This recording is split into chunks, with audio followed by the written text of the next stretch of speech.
somewhere. But it's not going to come on this drive as they have to punt this one away.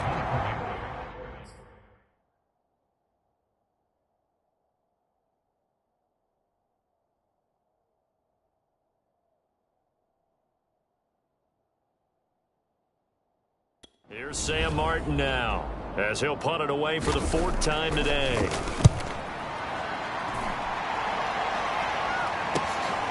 That's taken on the 25. A nice punt, but a good run back as well at 13 yards. And the Ravens will take over. So here are the Ravens to take over on offense. Their win streak at 6 coming in and counting as they've got the lead right now, beginning this drive 1st and 10.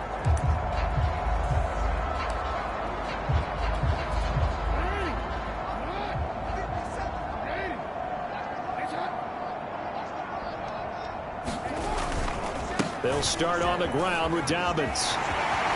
It's a 1st down and more for Dobbins. Oh, he faked it with a juke. Now he's got some room. Yeah, he'll be out just a yard or 2 shy of the 30. 45 yards rushing for him now on just his first 3 carries. Well, they've certainly been successful throwing it around in this game. That's allowed them to move the ball on offense. But I got to tell you, to watch them run the football and successfully, I'm not taking sides. But to see the ball in a running back's hands, oh, that's football for me.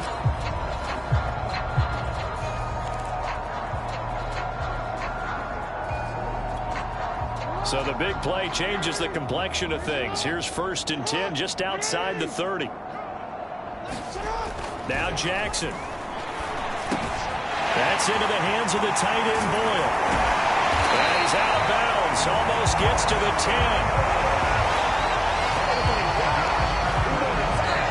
So many times in my career I've heard coaches talk about completions are one thing. But as long as we're there at the catch and we get guys on the ground, we can live with that. But if you're going to give up 10, 12, 15 yards after the catch, then your defense is going to be in a lot of trouble. Now we're 1st and 10 at the 11.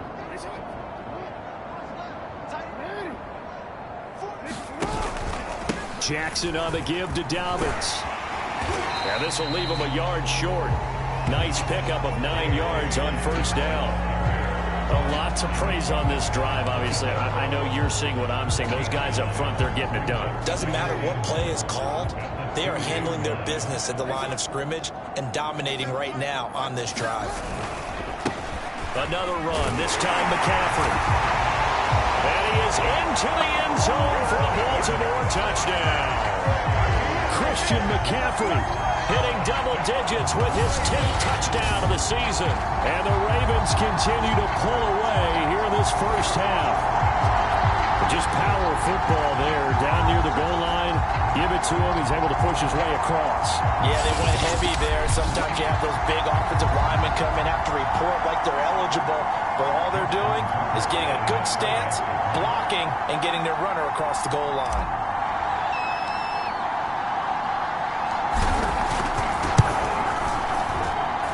Tucker able to connect on the extra point, and it is 42-0.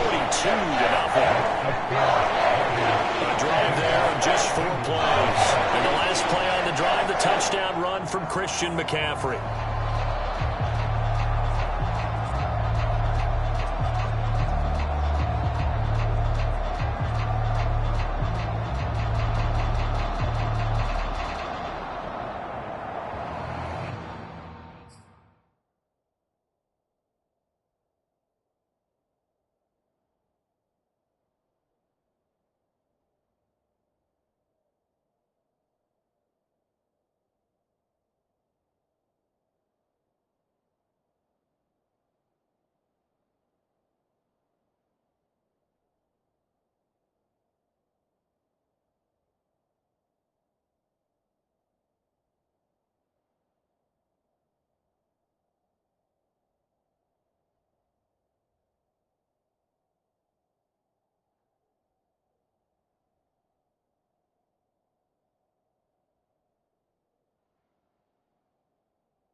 Tucker now to kick it away following the touchdown.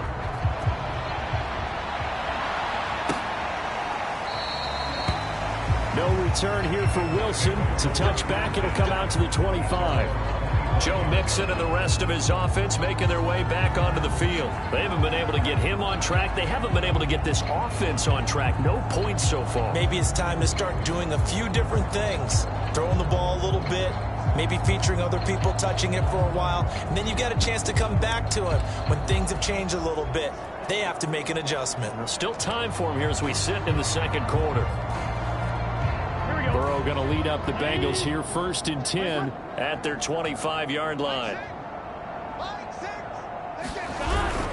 He'll hand it off here. This is Mixon. And flags come in as he gets forward for about 3 yards.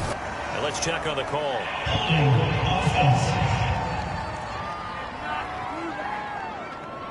So on the big tight end, holding.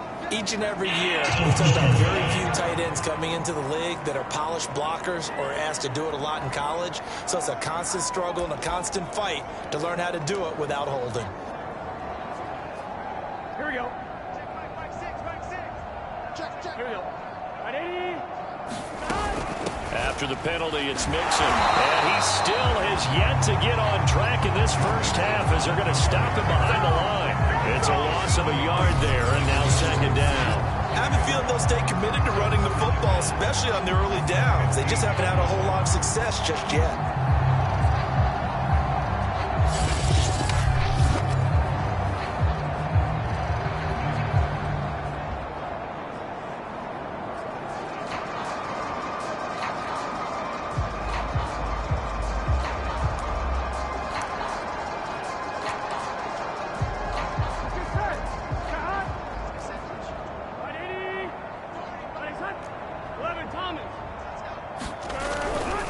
Back to Mixon on 2nd down.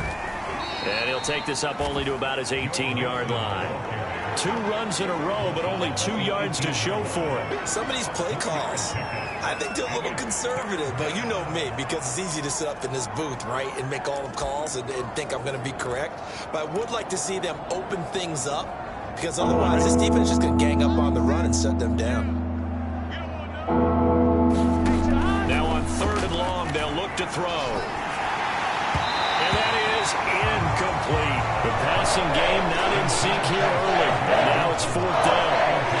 How about some applause for the defense there? They forced him to throw that one into coverage, and just like that, they're staring at a 4th down. Well done.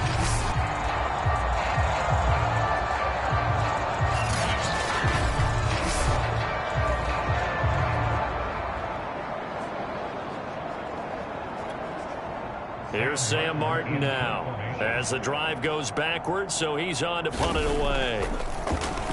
And he deserves a bronze leg as he gets this one away. Taking it about the 36.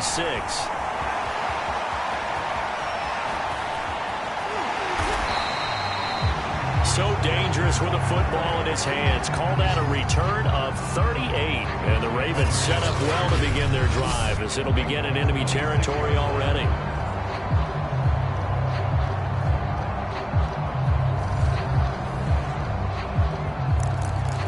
Baltimore's offense set for this next possession.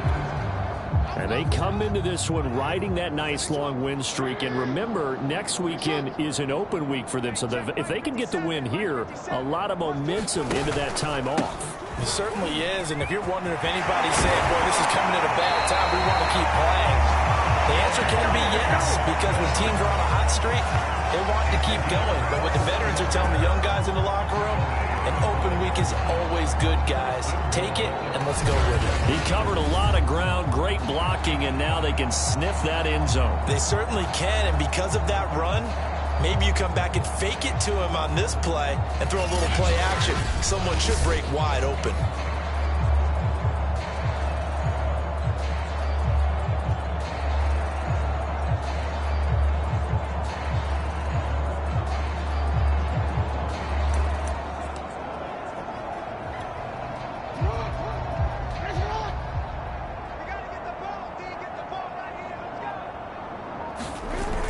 They'll try to run with McCaffrey. And he will take it in for a Ravens touchdown.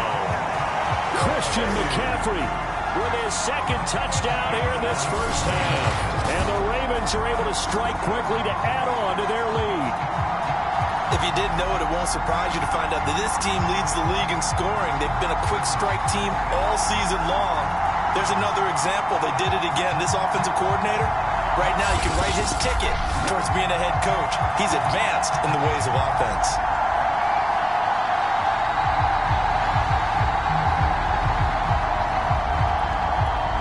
Now Tucker to add the PAT.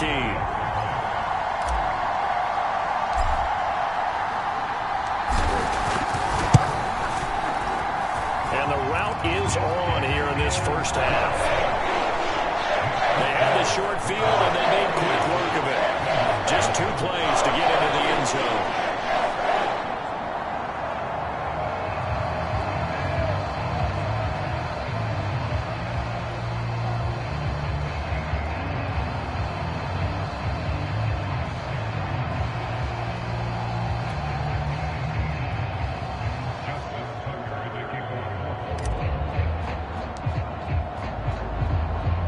Tucker now to kick it away following the touchdown.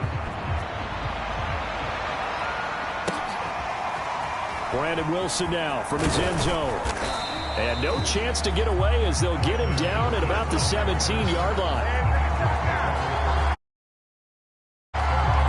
Here again comes Joe Burrow and the offense for the Bengals. In second quarter, they're down big already. He's struggling as well. They've got to find something here. He's got to find something on this drive. And sometimes you take on all that extra pressure on yourself, and maybe you have to disperse it a little bit. Lean on some other people, lean on your teammates, find someone who can take the pressure off and get the ball in their hands for a while. If he doesn't, this is getting out of hand, or it could get worse. To this point, I've been impressed with the work defensively. They have not allowed a lot of receivers to run free. And there's another example, another incompletion. To throw on 2nd and 10. Burrow got an open man. That's C.J. Uzomah. They do get a couple, but they'll be left staring at a 3rd and 8 coming up. I'm wondering if the same thing went through your mind as mine. When I see a big man like that make a catch, all I keep thinking to myself is, big man with football. Look out, everyone. He may not juke you a whole lot, right? He may not run past you because of his size. You're talking about a guy weighing in the 270 range. But, boy, once he gets his mitts on the ball, he's going to be tough to bring down. Ball had his hands on it, couldn't bring it in. Pretty symptomatic of how this game's been going. That's an excellent job right there on 3rd down. Like any defense, you never want to let him get anything started. And that would have been a first down. Instead, you saw the contact on time, no penalty. And before this drive could get wings, it's 4th down. So they're forced to punt on 4th as this one's away. That's taken it around the 40. Call that a punt of 38 yards officially. And the offense will take over with a new set of downs. The Ravens offense now, they get set to head back on the field. Sitting in first place in the division. They've got an open date on the calendar coming up next week. So, Charles, you and I were talking about this before the game. This one for them kind of has some extra importance. It certainly does, because if they can get the win here and pad their lead a bit or at least keep pace, then they can really kick their feet up and say a job well done at this point and not have to worry about ball at all until they're back in their facility, back in their meeting room, getting ready for the next game. 87 yards rushing for him so far as his terrific season continues here.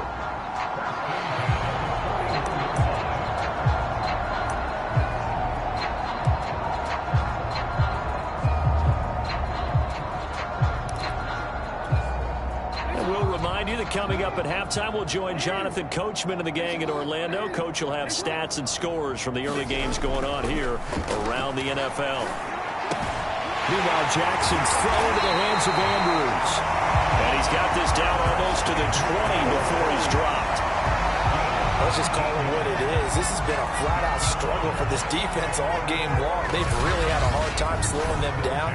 And while I'm not big on speeches and guys jumping up and down, they might need their team leader on defense to get in their face right now and light a fire under these guys. They've got to start playing better assignment football and start getting guys on the ground.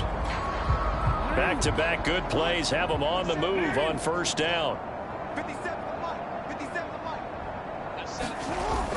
On 1st and 10, it's Dobbins. Oh, nice move. And he gets it inside the 10 to the 9. Well, I can certainly tell my age, partner, because when I was a kid, running backs like J.K. Dobbins with over 2,000 yards in their final season in college, they went early in the draft. Instead, he somehow lasted until the 2nd round. But how great is it to get a guy with that ability? And that'll be taken in by Andrews for a Ravens touchdown. Mark Andrews, his 4th touchdown on the year. And the Ravens continue to pour it on. This is why a lot of play callers love play action in this spot. You just want to freeze the linebacker just for a second. Then you got a chance to get a quick pass into your tight end right behind him for a touchdown. Tucker now to add the point after.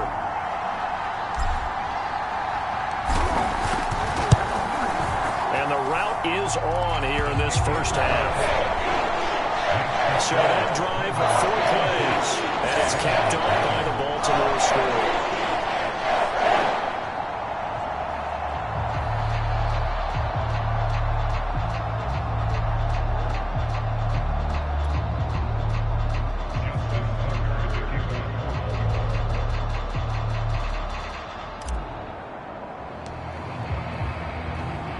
Tucker now to kick it away following the touchdown. This fielded right at the goal line. And he had no room to run as he's tackled down inside the 20. Cincinnati's offense coming back here onto the field. These guys had to punt their last possession, and that's become too familiar of a refrain. Too many of these drives just wound up going nowhere. But you know how in baseball, when the pitcher gets a base hit and he's on base, they bring his jacket out to him to keep him warm? A lot of times the punter goes to the sideline, puts on sweatpants or a wrap over his leg to keep it warm. He might need a massage from the trainer right now. And the Raven pressure too much. Down he goes. They wind up losing 8 on the sack there, and it's 2nd down. They're picking up right where they left off with the shutout that they pitched last week. A huge part of that, this pass rush. They know how to get after people. Offensively, good luck finding some answers right now. Now the Bengals going to use the first of their timeouts as they'll stop it with just over a minute to go before halftime.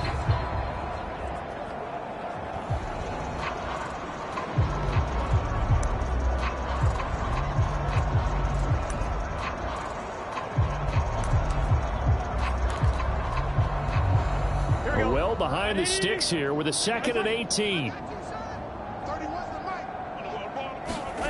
Another try after the first down sack. Burrow, and an incomplete pass. That'll stop the clock here with just under a minute to play in half number 1.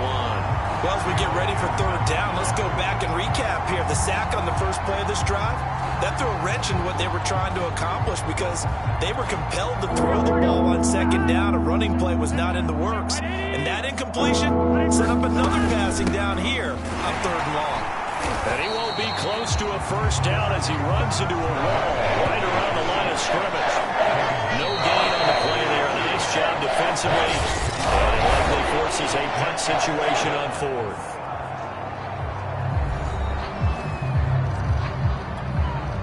Here's Sam Martin now as he's on to punt for Cincinnati.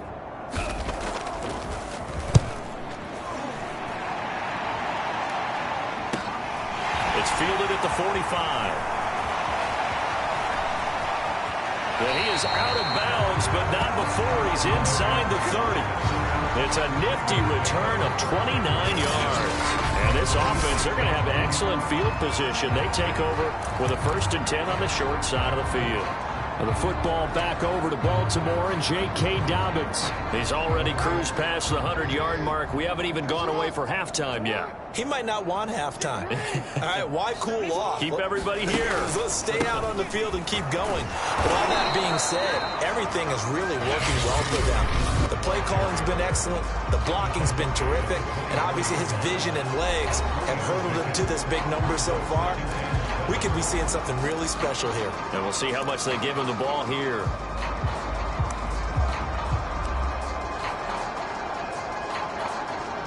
Three yards on that last carry. Here's 2nd and 7. Pick it up, guys. Pick it up.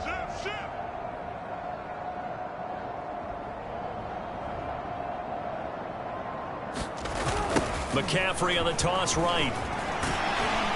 And down inside the 15 he goes. Ravens going to use their third and final timeout as they stop it with 28 seconds to go in the first half of play.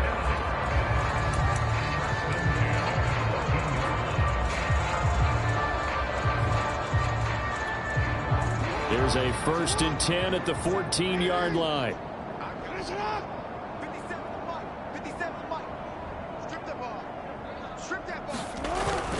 Now a handoff for Dobbins. They'll take it into the end zone for a Ravens touchdown. J.K. Dobbins, his 2nd TD of the game and 18th of the year. And the Ravens add on. You talk about certain guys just having a nose for the end zone. He's one of them, and he was not going to be denied there. And defensively, especially in the red zone, you've got to be able to at least slow him down and hold on for dear life. But he's able to get out of a couple of tackles there, and not enough people got there in time. Pretty poor on the defensive side of the ball. Tucker with an extra point, and the lead will swell by one more.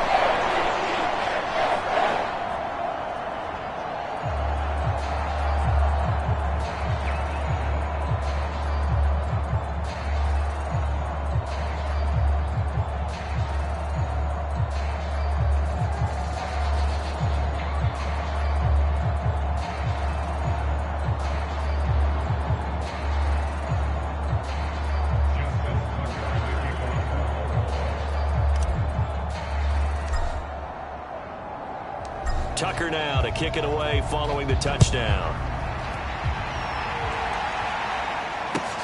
This taken in at the goal line. And in hindsight, probably should have taken a knee as he only gets this out to the 16-yard line. Now the Bengal offense going to see the ball one more time in this first half. And we'll see how they want to play this. Just a little over 20 seconds to go.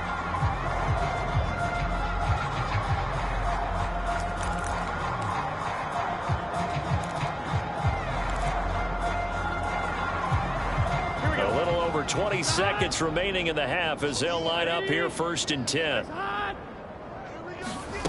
Now it's Burrow. Oh, he dropped it. And that's pretty indicative of the way this one's gone. This defense not going to make it easy for you. They're a physical group, and we just saw it there on that play. It came in, made the contact, just as he's trying to haul it in. Not wanting to take a chance this time, they'll keep it on the ground. And the running lane's non-existent in this first half as they'll stop him behind the line. 2 yards the loss, and now 3rd and 12.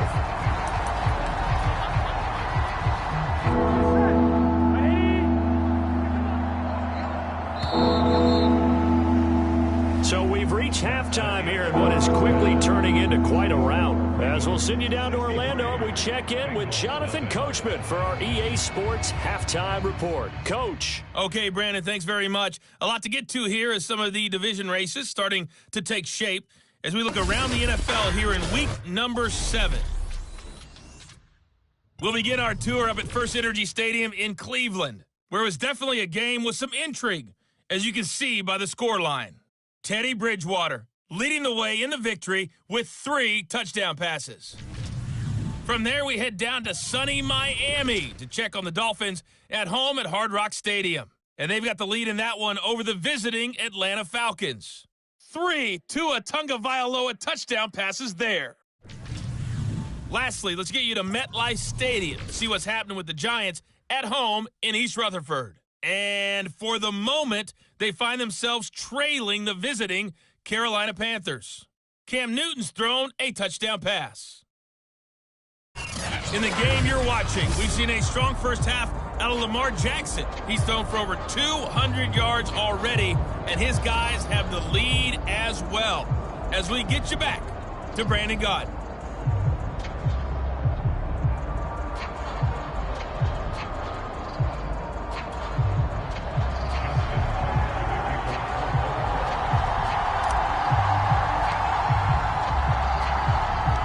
The Bengals with work to do in this third quarter, but they'll get the football first as we are back underway. From his end zone, Wilson. And in hindsight, probably should have taken a knee as he only gets this out to the 16-yard line. The Bengal offense ready to go here to start the third quarter. And they have a mountainous deficit looming in front of them. It was really, Charles, a disaster of a first half. So where do they go from here? Well, first thing they have to remember is that what's done is done, and there's no going back. And now you have to play this drive by drive. Obviously, come back in this spot, pretty unlikely. But you still have to go out, take pride in your work, and try and put something together here in the second half. First down. Here's Burrow. Over the middle, that's caught by Chase. 3 yards the gain there, second down. Here we go.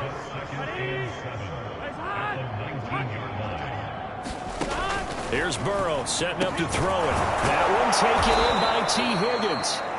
And he'll be taken down, but not before he gets this football out shy of the 30 to the 29. There's a nice pickup right there, and after watching that play, I'm thinking about all the lost opportunities that they've had so far in this game. But right now, just focus on continuing to move the ball the way they did on the last play. Mixon with a first down carry. Shouting for Mixon, hit, and all the ball is out. And it's picked up by the Ravens. And this one will be returned to right around the 38-yard line.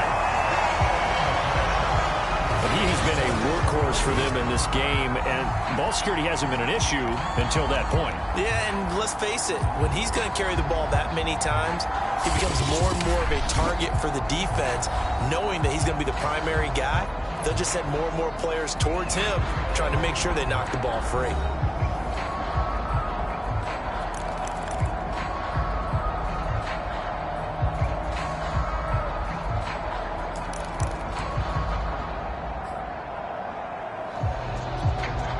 So 1st and 10, and if they score on this drive, might have to start digging in our second half blowout material.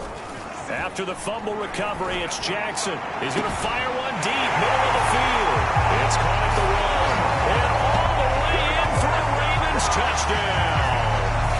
Kyle Pitts, his 6th touchdown of the season, and the Ravens capitalize on the fumble and turn it into 6.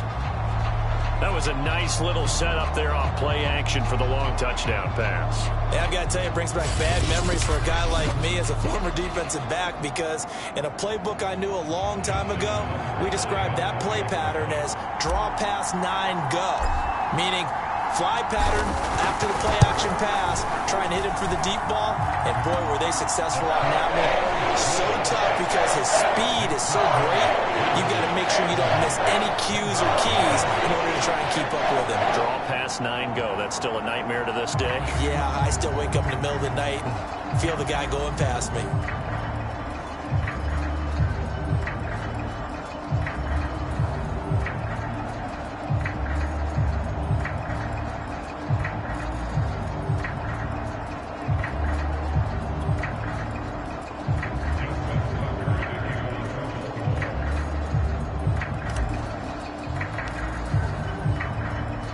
Tucker now to kick it away following the touchdown. Brandon Wilson to return it. And no alley to be found. The coverage was solid, and he's dropped at the 18. The Bengals offense now, they head back onto the field. And they had the fumble last time that led to a touchdown. That's a no-no. We'll see what they do here this go-around. A big no-no. Put that in capital letters. Turning it over, the other team takes it down and scores. That can be a deflator for a football team. Now it's up to the offense to get back out on the field and pick things up. They're out there. We'll see if they can pick those things back up. They run on first down as they get about 3. 2nd and 7 forthcoming. Well, they certainly have been able to get him going and establish the run, so I think it's time to abandon that plan and start chucking it all over the park. And you know who's excited about that? The defensive front. They got to just pin their ears back and get after him now. And a short gain there as he'll get it up only to about the 24. I do know from experience that when you slow down someone's running game, you're now doing the dictating on defense. And guess what? Now you're getting ready to tee off on their quarterback because they have to throw it all the time. But you still have to be alert for the draws and other plays of that nature to make sure you don't get hurt.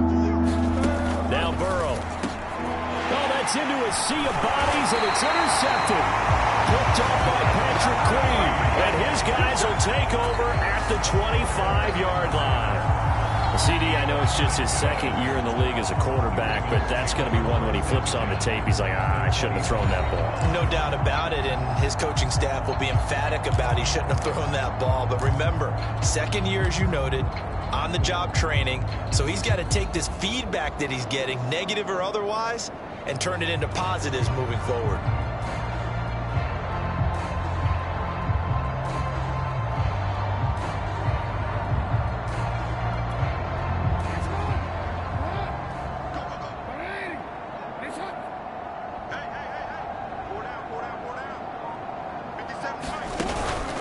They'll run on first down. Dobbins, a giant hole up the middle. And he is into the end zone for a Baltimore touchdown. J.K.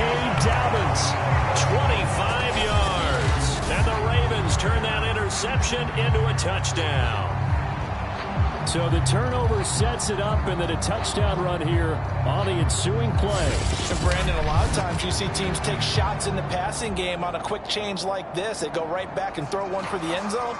Here they just called a running play looking to get a few yards, but he's able to work his way downfield and take it into the end zone. The end result, the exact same thing as going for it in the passing game.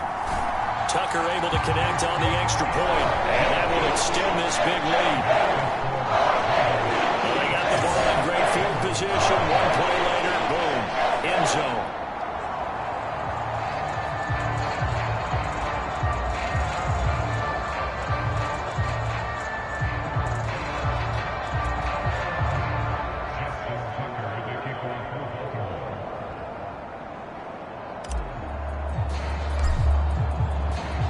Tucker now to kick it away following the touchdown.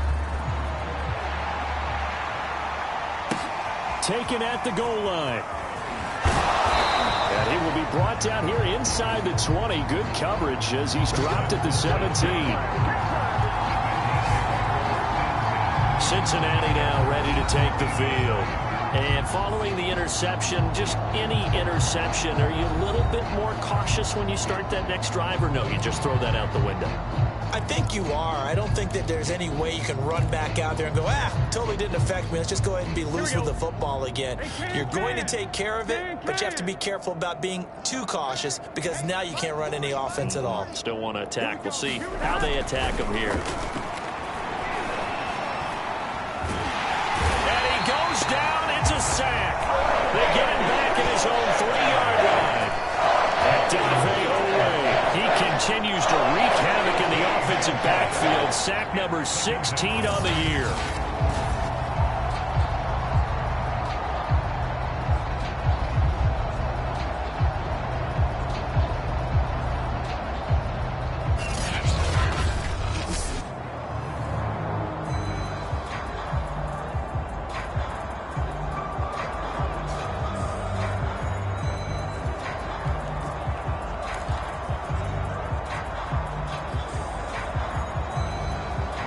So after the sack, a scenario you certainly don't work on too often. 2nd and 24.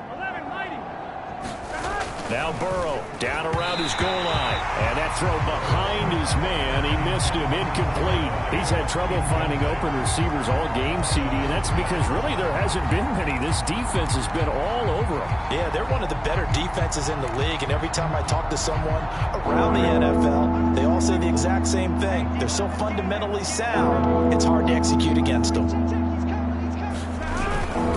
3rd down, Nixon. And a nice job to break free of one tackle, but it's...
him somewhat, and he's taken down right after. They got off the field on third down.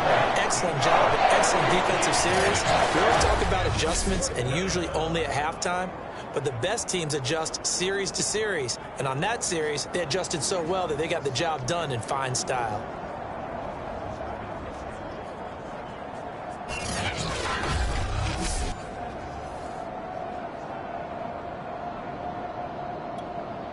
Here's Sam Martin now as he's on to punt for Cincinnati.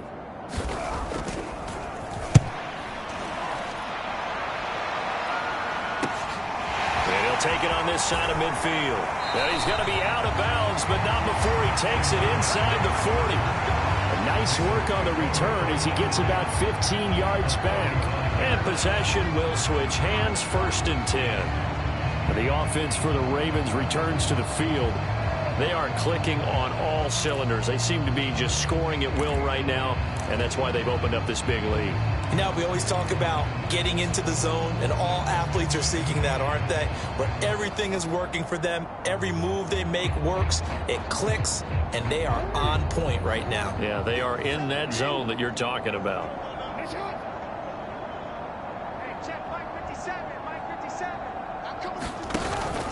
On 1st down, Dobbins shrugs off another. Oh, he's got some breathing room. And he gets this one inside the 15, just a yard or two shy of the 10. 169 yards for him on the ground now as he has been terrific here this afternoon. That's a nice run right there, able to get to the outside, and so many times defenses say, okay, we've got you hemmed in. But if you're running the football, at least you know where everyone is coming from. You don't have to worry about the backside at all. That allows you to run with a little bit more confidence as you traverse down the field. From down at the 12, it's 1st and 10.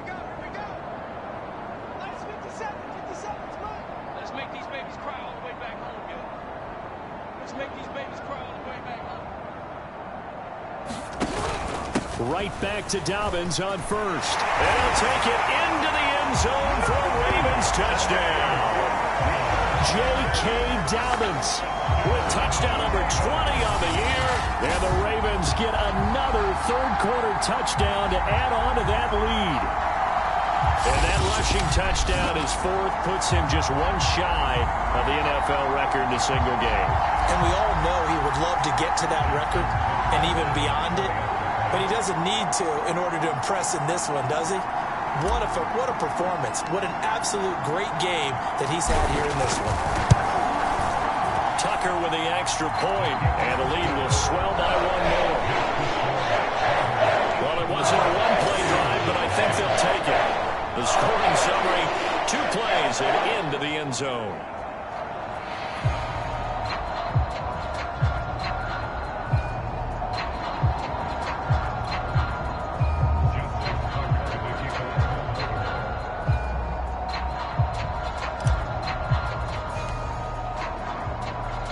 Tucker now to kick it away following the touchdown.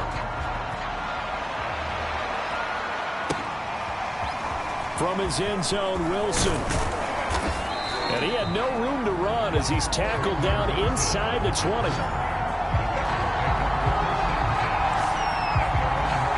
out now, here come the Bengals. They have been struggling. I would imagine at halftime they went through some possible changes. Well, those changes aren't working, so now where do you go? I think that now it's much more in their head. And what I mean by that is just what you said. You've gone over the changes. I bet they were pretty clinical at the half, not too emotional. They might need to go to the emotional side because you've got to find something, some spark somewhere. And so far, just being calm hasn't exactly worked. They need any spark at this point. Well, maybe this offense has learned something from watching their counterparts work. I'm wondering if their coaching staff said, let's do what they've been doing the entire game because that's worked well. This offense, they have not looked particularly good all game long, but a nice throw there for a good gain and a 1st down.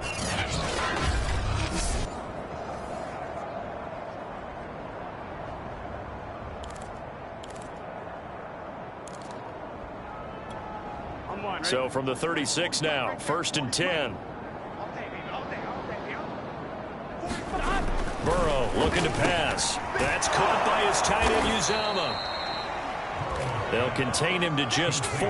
2nd down. Not a big window to throw. Coverage wasn't too bad there. Yeah, they had him under wraps pretty well, but somehow able to muscle his way open and catch the ball.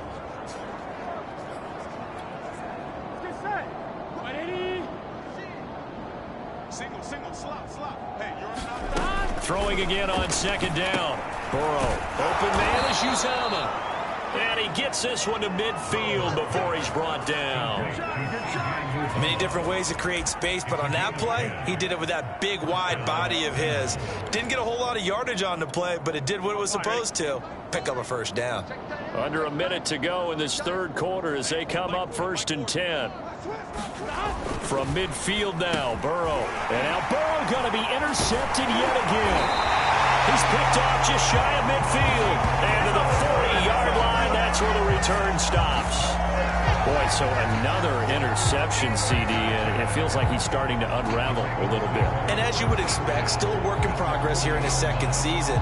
He has to start ironing out some of these mistakes, though, because now his head coach, his offensive coaches, they have to evaluate whether you keep playing him and let him work through it, or you start thinking about going to his backup.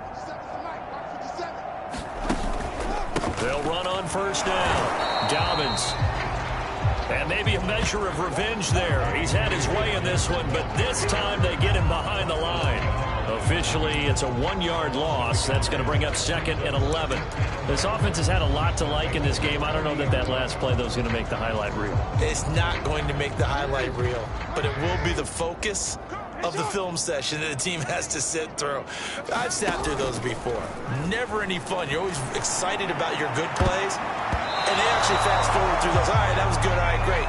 They get to the bad ones and really illuminate them. Not cool.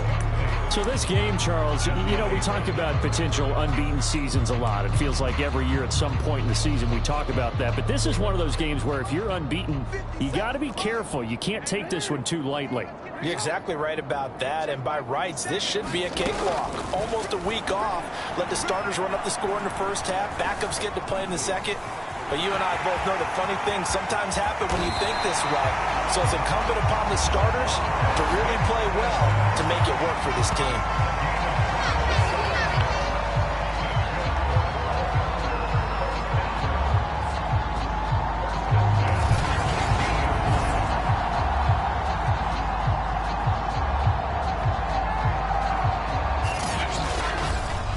And they will not have time to get another play in here as time has run out on this 3rd quarter. You're watching the NFL on EA Sports.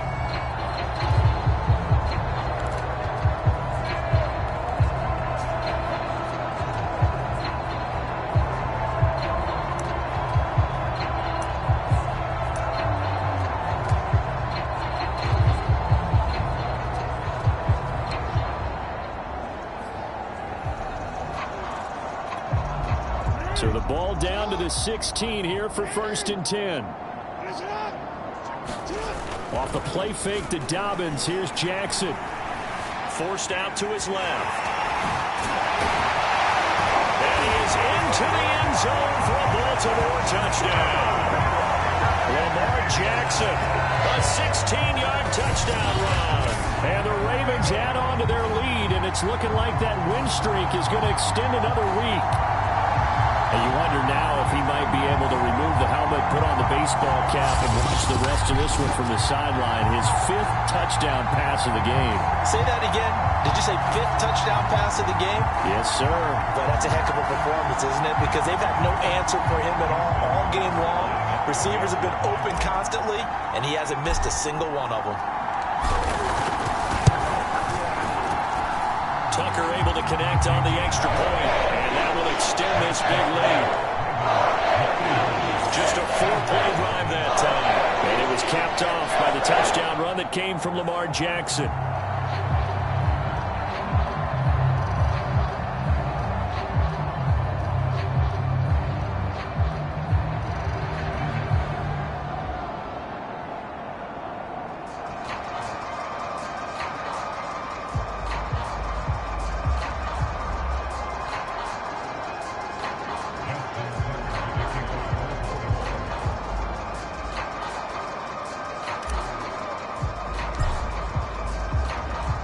Tucker now to kick it away following the touchdown.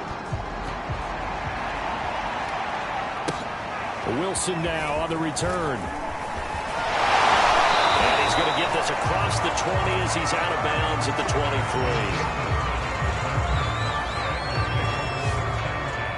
Cincinnati set to take over once again.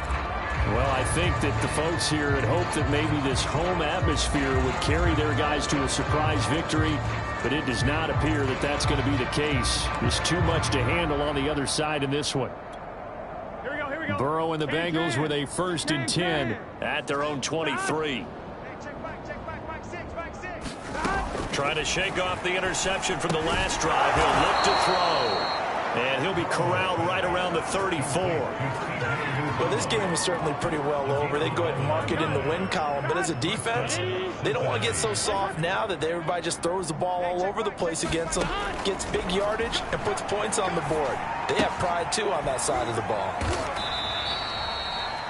And that is not a sight they want to see. Joe Mixon very slow to get up. While the training staff works on him, we'll step aside and be right back.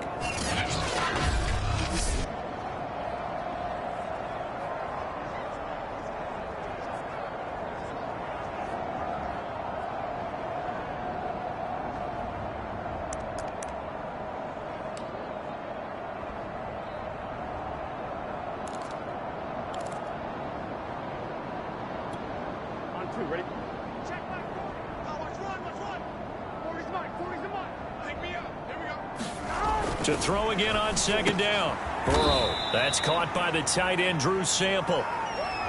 4 yards on the completion, and it sets up a 3rd down. One thing I think that's safe to say defensively, the tackling's been really good. And because of that, it's been very, very hard for them to move the ball because you're not getting the benefits of run after catch. They're tackling them almost on the spot. That means you have to run extra plays, harder to move it. Again, it's Burrow. That's taken in by Higgins. And he is going to have a Bengals 1st down as he's able to get 8 yards there on 3rd and 5. I think everyone in the stadium saw that big hit coming. And I, as a former defensive back, have to admit I'm a little disappointed. He actually was able to hold on to the ball. He brought the lumber on that play. Give my man a whole lot of credit for taking the hit and possessing the football. And picking up the 1st down.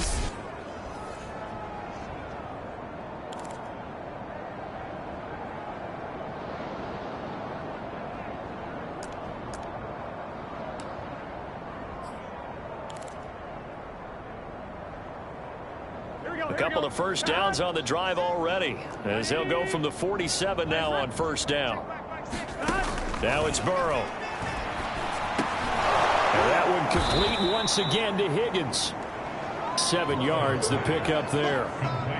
Fired that one in there, able to make connection on a nice in route. With those faster passes and they're going that fast, any hesitation as a quarterback that the deflection, if you miss, might be bigger and lead to an interception? Yeah, and the deflection works both ways. Maybe a defender gets a hand in the way and it pops in the air. And sometimes you throw it so hard your receiver can't handle it, and he pops it up in the air for the defenders to grab as well. But a moot point there as they were able to connect. That was a route run not just with dexterity, but with intelligence. Found the hole in the zone, made sure the quarterback saw him, and was able to make the sure catch and flip the down marker back to 1. To the air again, Burrow. Quick hitter here, it's complete. And give him 6 yards here as he stopped near the 35 at the 34. They gave up the completion there, but this is what zone defenses count on. Catching the ball and not much run after the catch.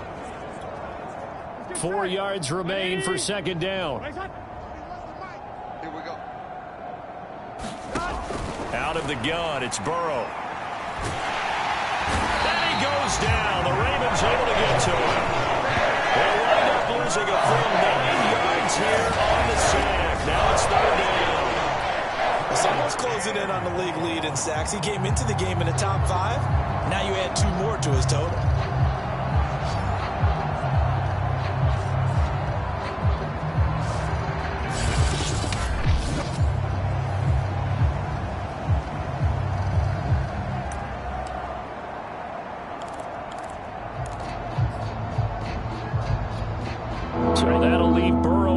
Bengals with a 3rd and long after that sack we just saw.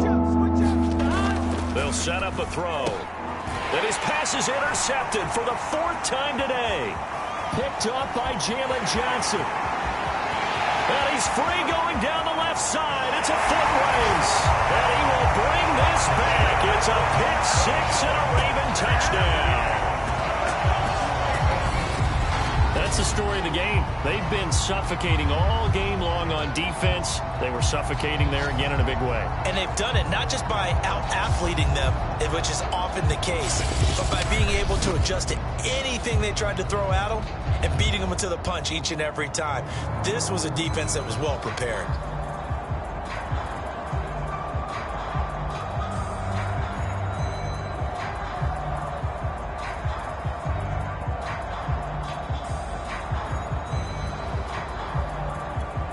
Tucker now for the extra point.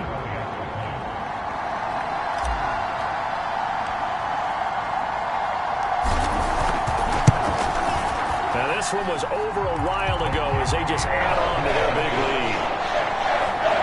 A heck of a play there defensively, getting the interception, navigating his way into the end zone for the touchdown.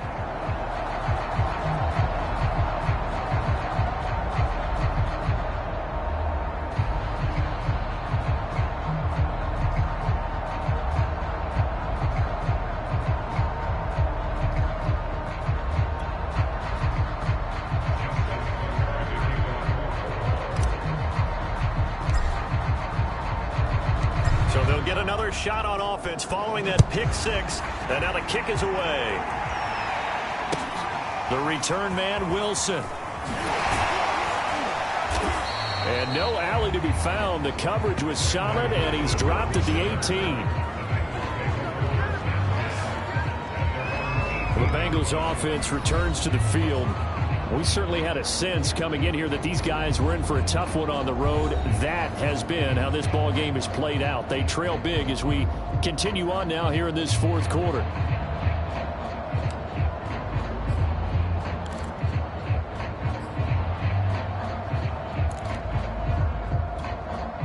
Burrow going to lead up the Bengals here, 1st and 10 at their own 18. After the pick 6, they go right back to the air. There's a short one caught by Uzama. And able to get this across the 20 before going out of bounds. 3 yards the gain there, 2nd down. How about the timing on that one? Boy, they were in sync, weren't they? 3-step drop, balls out of his hands, right to the tight end. Nice completion, just like they do it in practice. Looking to throw again on 2nd down. Burrow. And Burrow going to be hit and taken down. They got him. They'll wind up losing a full 9 yards here on the sack. Now it's 3rd down. We've been around this league for a while, and many coaches never pull their starting quarterback, almost no matter the situation.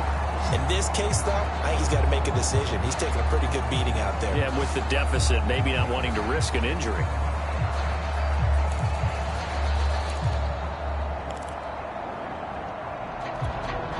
So that'll leave Burrow and the Bengals with a 3rd and long after that sack we just saw. Back to throw. And now here is another interception. Picked off by Jalen Johnson. And his guys are going to take over at the 31-yard line.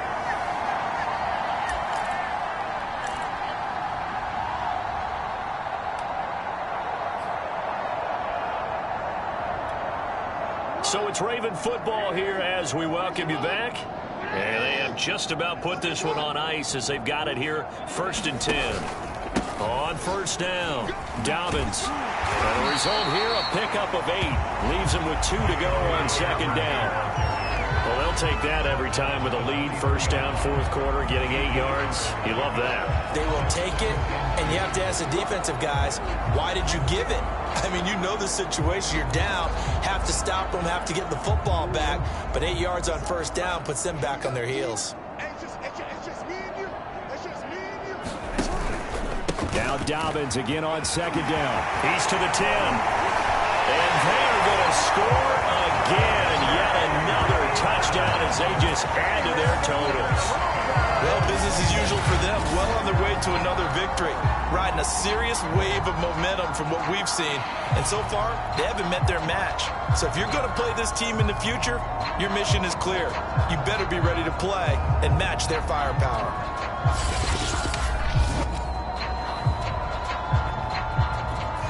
Now Tucker to add the PAT.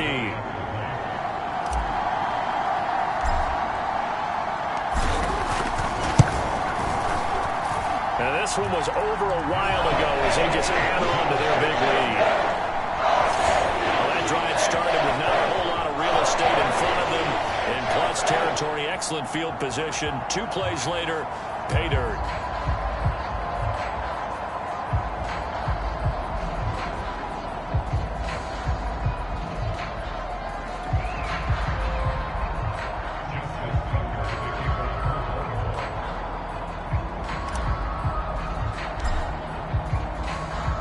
Tucker now to kick it away following the touchdown.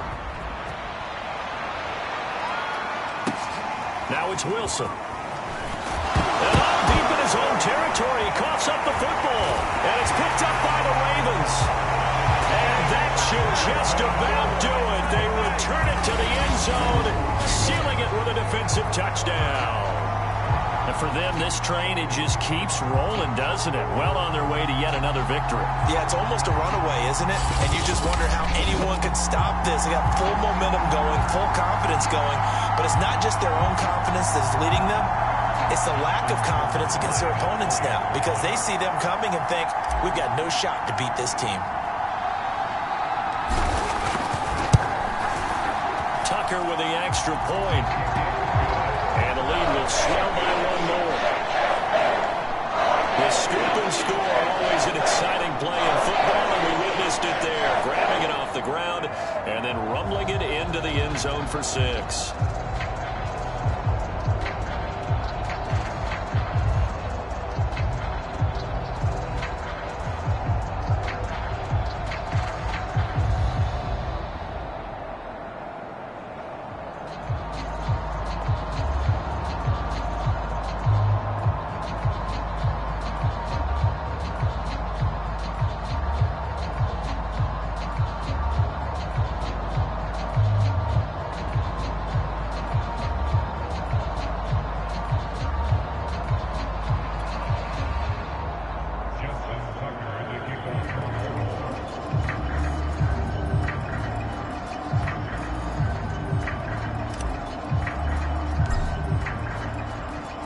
And you can bet they're preaching 2 hands on the ball here as the kick's away following that fumble return. Wilson now on the return. And he's going to be out of bounds here right at the 20-yard line.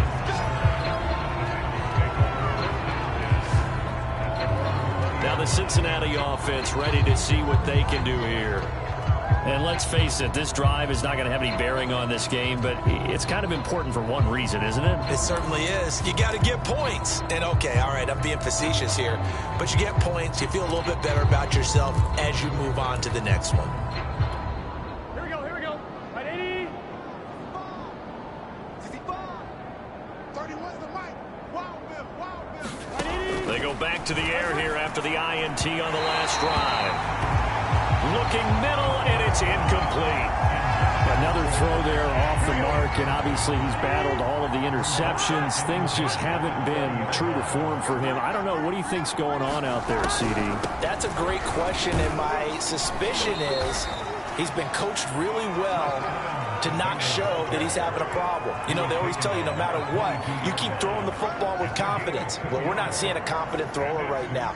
He's off balance, the passing game's off balance, and the defense is taking advantage.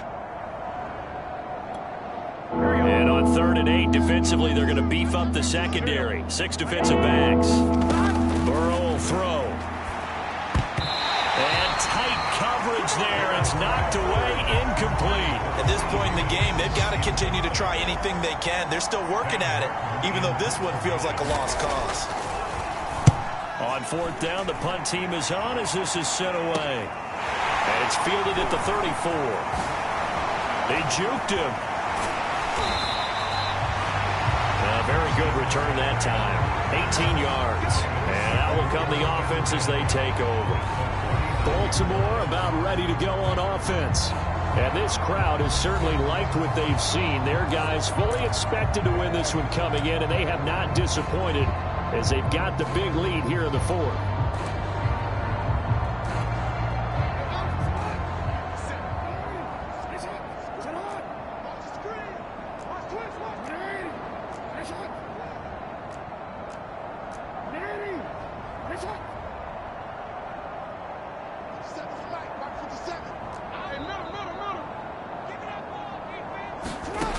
Jackson's going to throw it.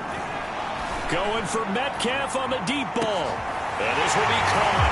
And the carnage continues. It's another touchdown. Well, partner, when a team's up this big, this late in the game, I always wonder what's their motivation, because if it's me, I'm thinking about pulling on the reins a little bit. But for them, I don't think it's in their DNA. It's not in their head coach's makeup at all. I think his opinion is, you stop us, we're not supposed to pull back ourselves.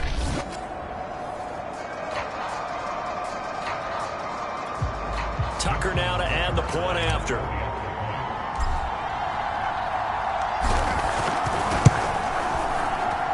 And this one was over a while ago as they just add on to their big lead.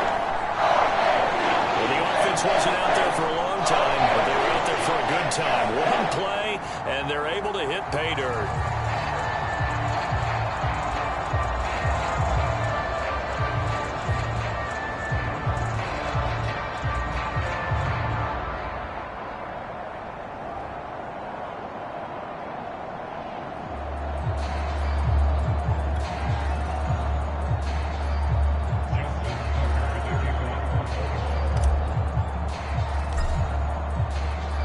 Tucker now to kick it away following the touchdown. The return man, Wilson. And a nice job there on special teams to limit him to inside the 15 as he's dropped at the 14. In this position, trying to get back into the game, teams are looking for a spark from their special teams. That's not what they got, though. They got a setback, and they have a long field to cover if they want to try and put points on the board.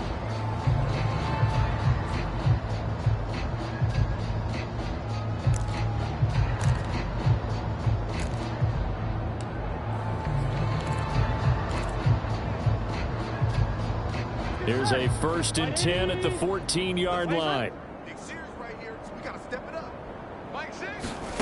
From the shotgun, Joe Burrow. There's a short one caught by Uzama. They'll contain him to just 4. 2nd down.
Big 13.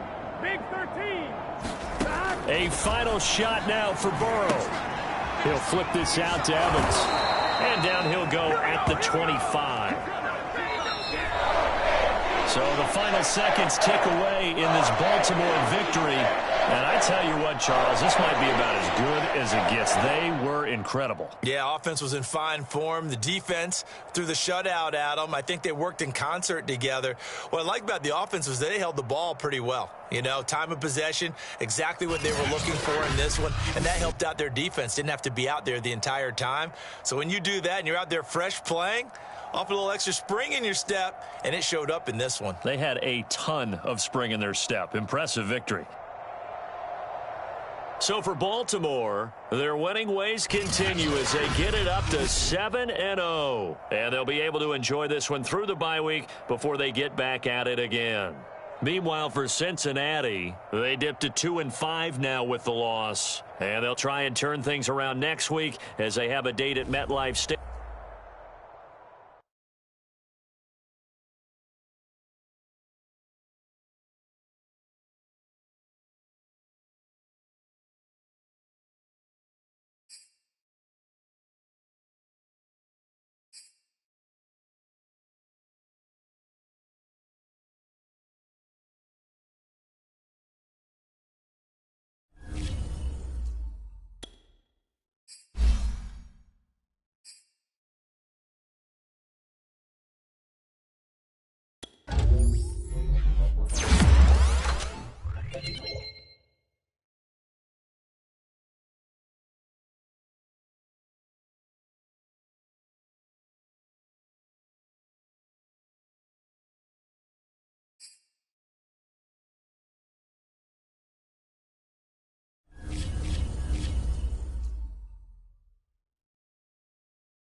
today. From M&T Bank Stadium in Baltimore, Maryland, it's Week 9 of the NFL on EA Sports.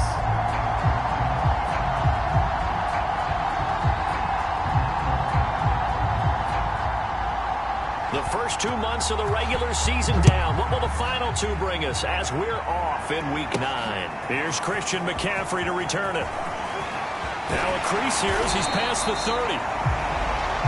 And all in all, a pretty solid return. Nearly got it to the 35. They'll mark him down officially at the 34.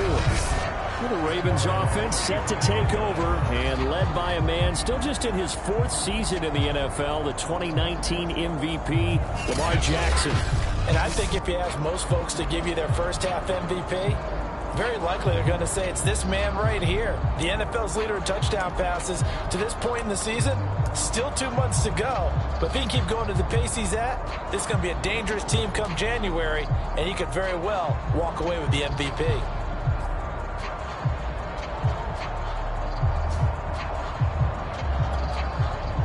From the 34 now, here's 1st and 10.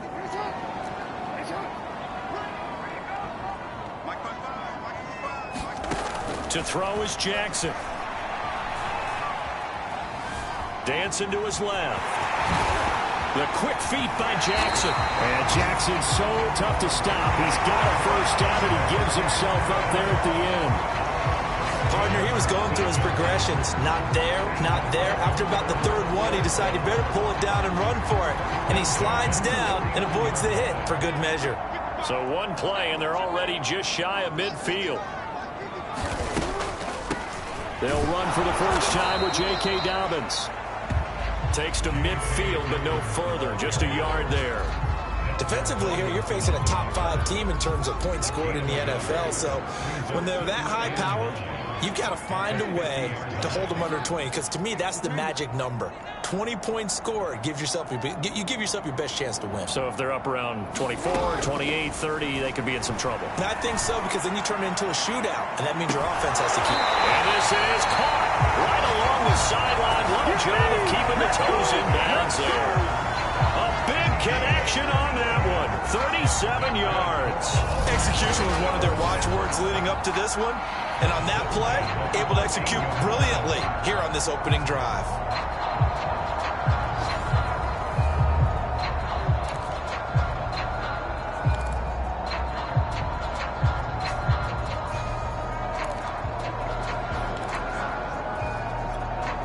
So how about this for field position after the big play? Inside the 15 now as they come up on 1st and 10.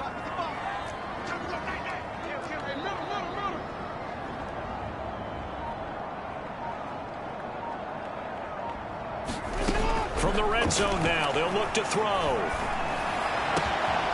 a man, it's caught for a Ravens touchdown. Jalen Waddle with his 16th touchdown of the year. And the Ravens have taken the early lead. This crew, they were on a roll going into the bye week that they just had, Charles, so sort of picking up where they left off. And you and I both know that when you come back off of an open week and you've been winning games, you should get a few extra days off in order to recharge and refuel.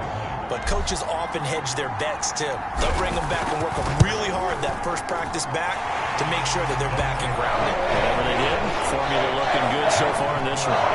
Tucker able to connect on the extra point, and that makes the score 7-0.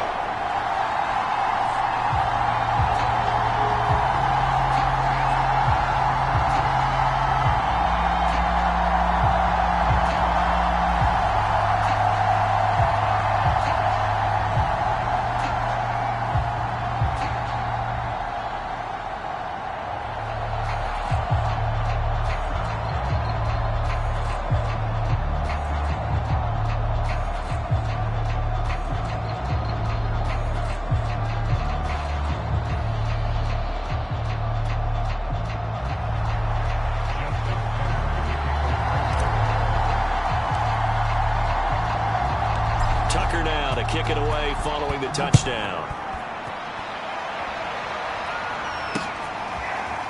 Kene Nwangwu now out of his end zone. And he had no room to run as he's tackled down inside the 20. Well, the Minnesota offense ready to go to work here. Their quarterback in his 10th season overall now, and fourth is a Viking, Kirk Cousins. That was a solid performance last week, wasn't it? 2 touchdowns, no interceptions, ran the team well, won the ball game. Bottom line, may not have been earth-shattering, but it didn't need to be. Cousins and the Vikings with a 1st and 10 at their own 18.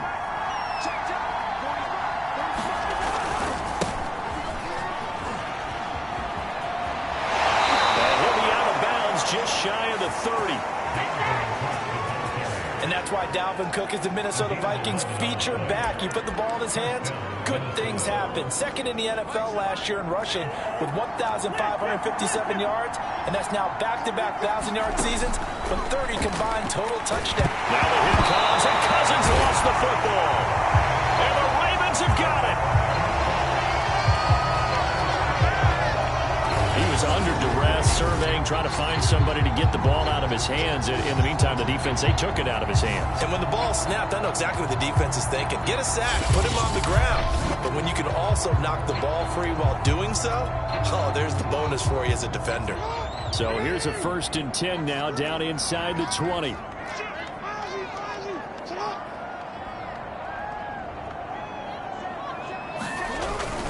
Here's a give to Dobbins.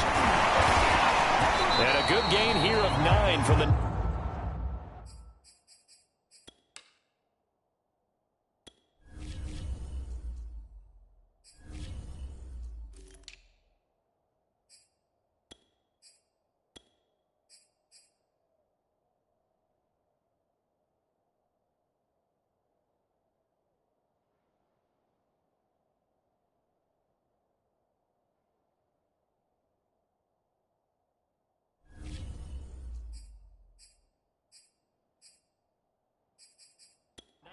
Down to the 10. Pretty effective run there, and now they can start to smell that end zone. Pound the rock. Make sure you use your O-line to set the tone of dominance and physicality, and pound the rock.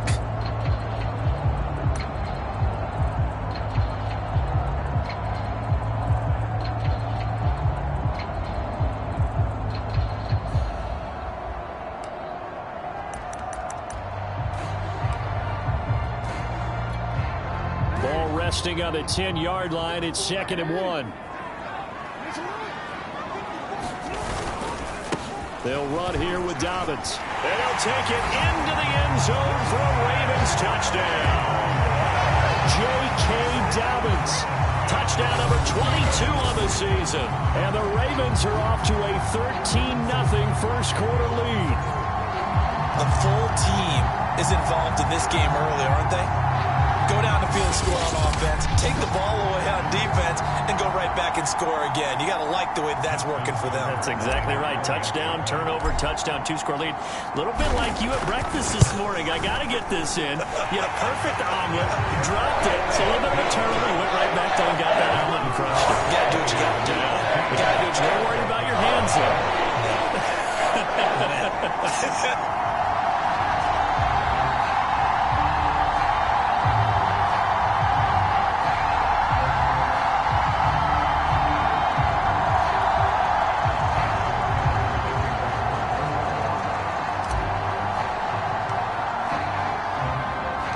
Tucker now to kick it away following the touchdown. Fielded just outside the goal line. And he'll take it a yard or so past the 20, call it the 21.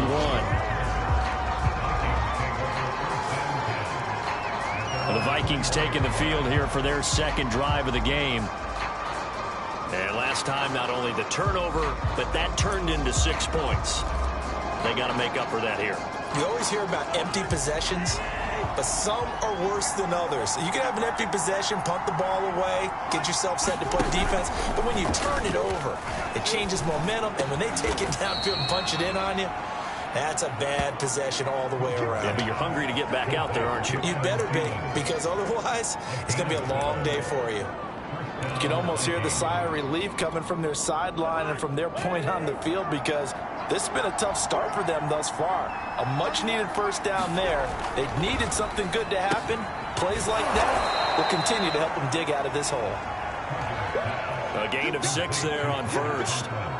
So, Charles, defensively here, you're going up against a veteran quarterback. He's got a lot of know-how, a ton of savvy, but a guy who's not the most mobile of quarterbacks. What's the plan of attack?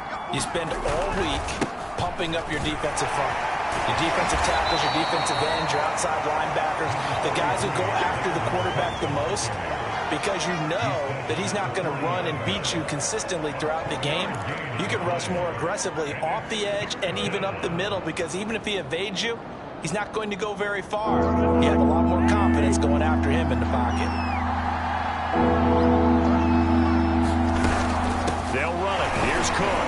And he'll lose yardage on the play back at the 37-yard line. And a loss of 3 to bring up 4. This defense is a difficult one to prepare for, one of the best in the league. They'll come at you from all angles, and they did a nice job there stopping him for a loss. Now Jordan Berry on to kick this one away. Back to return it, Christian McCaffrey. He was only asked to punt once in the victory last week as he sends this one away.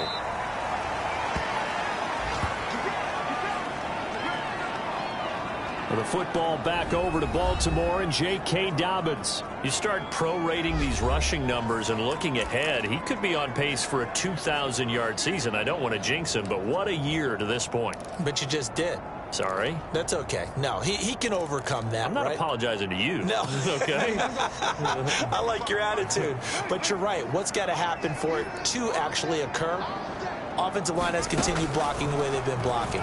He has to stay healthy. But also, it's not just the idea. Well, this is taken in. It's complete. And all the way in for a Ravens touchdown. DK Metcalf, 79 yards. And the Ravens are able to strike quickly to add on to their lead. Boy, these guys are off to the races, Charles. 20-0 already, extra point pending. Yeah, you always hear that term. They just boat race someone. Heck, it's car race, motorcycle race, plane race, whatever you want. Right now, they are sprinting past them.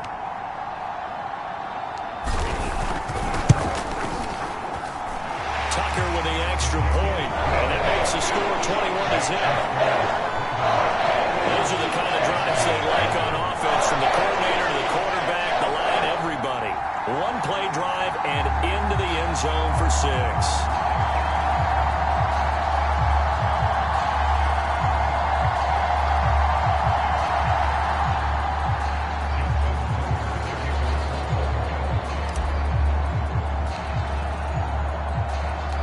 So how about this for a start? 21-0 here in the first as they kick this one away.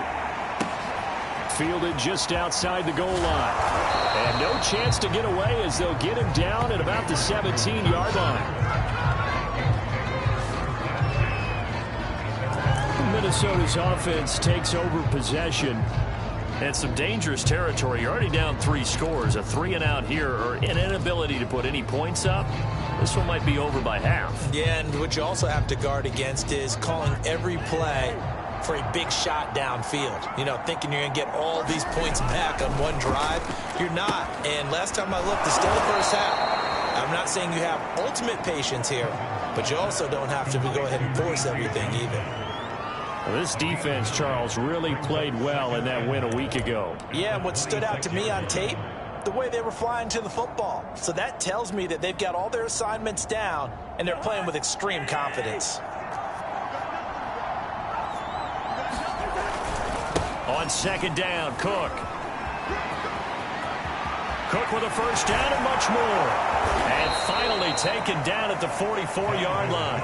40 yards rushing for him now, and he's only carried the ball 4 times. I have to admit, I'm excited by that play call and the end result, because this is a team that's down big early in the first quarter, and a lot of teams will just panic, abandon the playbook, and just start firing the ball all over the place. It's way too early for that. Stick to what works for you. Down double digits, and we talked about their game plan being both running and passing there. You're right. They're sticking to the game plan, getting the ground game going. A lot of football left to be played.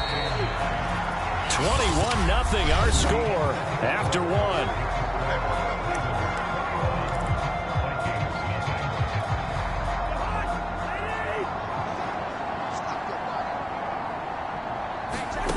On 2nd and 9, Cousins. And the Raven pressure too much. Down he goes. Dafe away in there to get him, and that is now sack number 18 on the season for him. He's the NFL sack leader coming into the game, and now that's 2 more that he's added to his total. He wants some separation from spot 1 and 2 in that sack category. So now after the sack, Cousins and the Vikings come up here 3rd and long. To throw, Cousins. Under pressure, and they got to him again. Dafe away in there for the sack, and he's closing in on the all-time record. That's number 19 on the year. That's 3 sacks now. That's not much of a surprise to me, nor should it be to you. This team, they lead the league in sacks. Yeah, they do. This is something that we are starting to witness time and time again. Here's Jordan Berry now, as he'll punt it away for the 2nd time.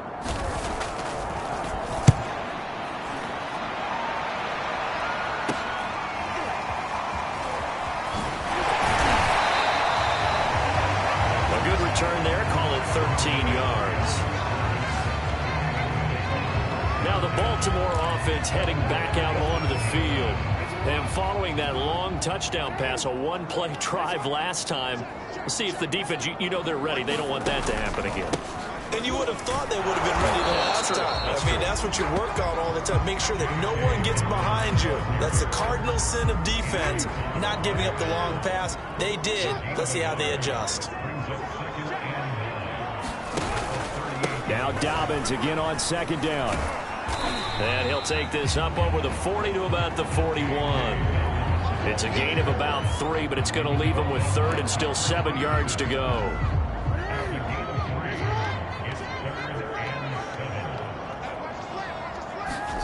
Play action. It's Jackson. This will be caught. It's Waddle. Oh, he's got a little daylight. All the way in for a Ravens touchdown. Jalen Waddle, 2 catches, 2 touchdowns here so far. And the Ravens are able to widen their lead here in this first half.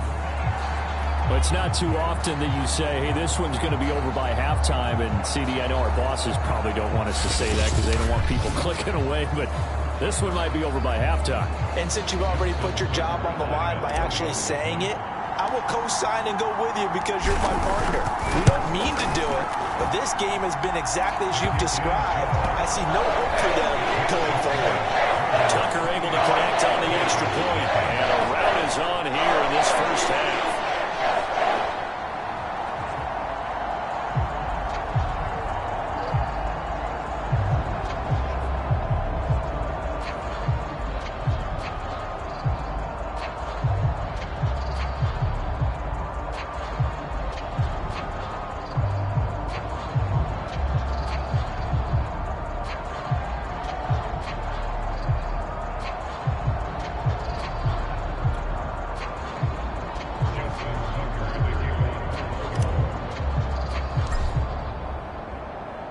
Tucker now to kick it away following the touchdown. Taking it about the 1. And he will be brought down here inside the 20. Good coverage as he's dropped at the 17. Kirk Cousins and the Vikings offense back on the field. And maybe he's starting to wave the white flag a little bit. He's playing pretty well, but the pressure, it's got to him. Has to find a way to step around it, step through it, or just handle it. Because, as you mentioned, he's having a pretty good day overall. Just the hits keep coming and taking those sacks. That's not the way that they want to finish a ball game with their quarterback on the ground so much. He'd like to stay upright. When he's been upright, he's been pretty good. Play fake. Cousins. He'll dump this off to Cook. That catch good for only a couple. So, Charles, you talk about this offense as we play here in Week 9 of the 2021 season. Normally, you're slipping kind of past the halfway point, but now with the season expanding to 17 games, you kind of think the teams might look up and say, gosh, we still have a lot of football left to go. No doubt about it. Remember, they've had their open week already, so this could be a straight shot all the way from here on out. To me, the best coaches, they tell their teams, hey, I'll take care of you during the week. You just leave it all out there on game day, and I'll make sure you're ready for the next one.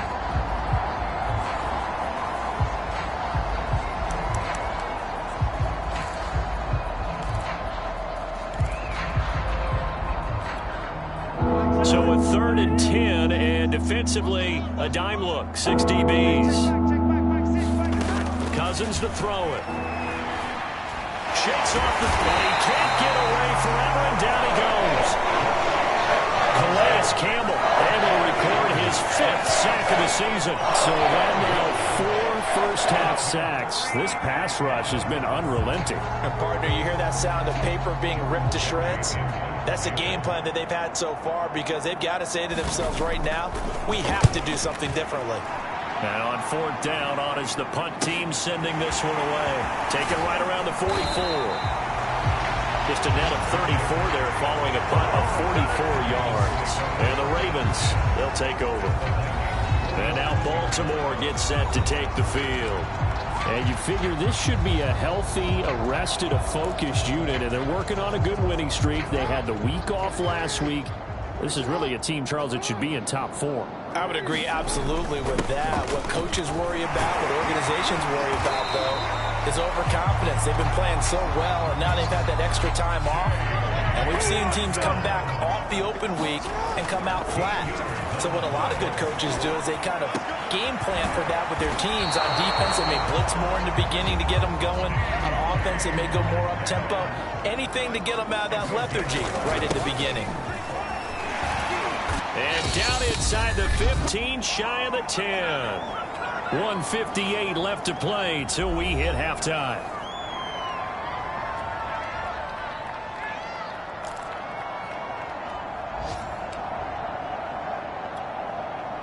From down at the 12, it's 1st and 10.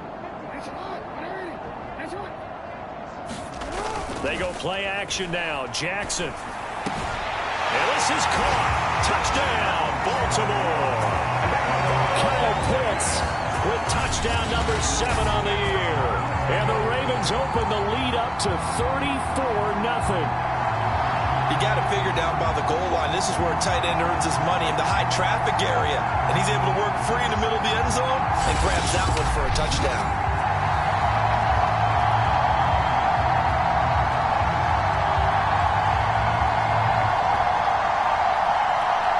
Tucker now for the extra point.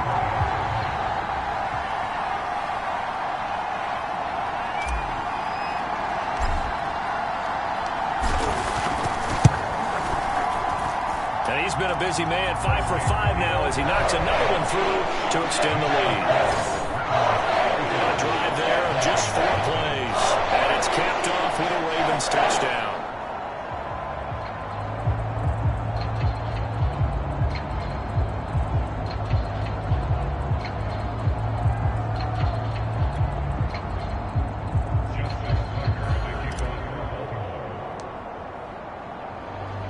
Tucker now to kick it away following the touchdown. Taking it about the 1. And he will make it to the 20-yard line and no further.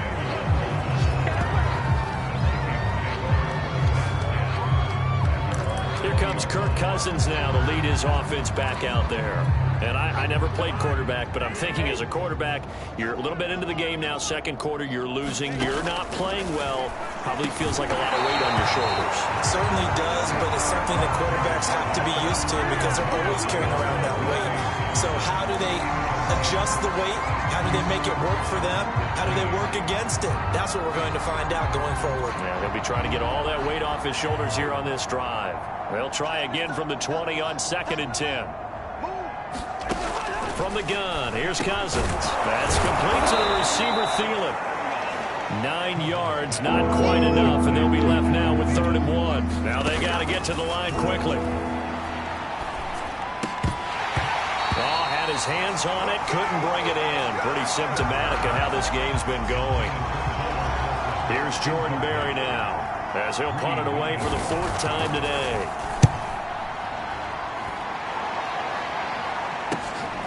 This is fielded at the 27. A nice job getting free on the return for 13 yards. With the football back over to Baltimore and J.K. Dobbins. He's over 40 yards here in the 2nd quarter. Been nice and effective for them, hasn't he? He has definitely been dependable, and really shouldn't underestimate what he's getting done here, because anytime you're on a pace that's going to approach 100 yards, you've really done some damage in an NFL game. And now he's looking just to add to his totals. And quickly they get to the line. Now a first carry for their fullback. And he's corralled at the 40, but not before picking up 8. So, Charles, offensively, this group really playing at a high level, 7-0. And we're still a long ways from discussing a potential unbeaten season, I think. But to use a golf expression, no blemishes on the card, at least to this point. Yeah, unlike my teenage years where there were blemishes everywhere and the dermatologist was on speed dial. But I do think that they're going to have to start answering questions about this start if they keep winning games. You and I both know, we in the media will start to obsess about it and wonder, can they take it all the way to an undefeated season? 3rd and 2. Here's Jackson. Being chased out left. And he is out of bounds, but not before he's inside the 30. Partner, as a quarterback, sometimes you just got to know when the clock has gone off in your head, it's time to go. Tuck it and get all you can.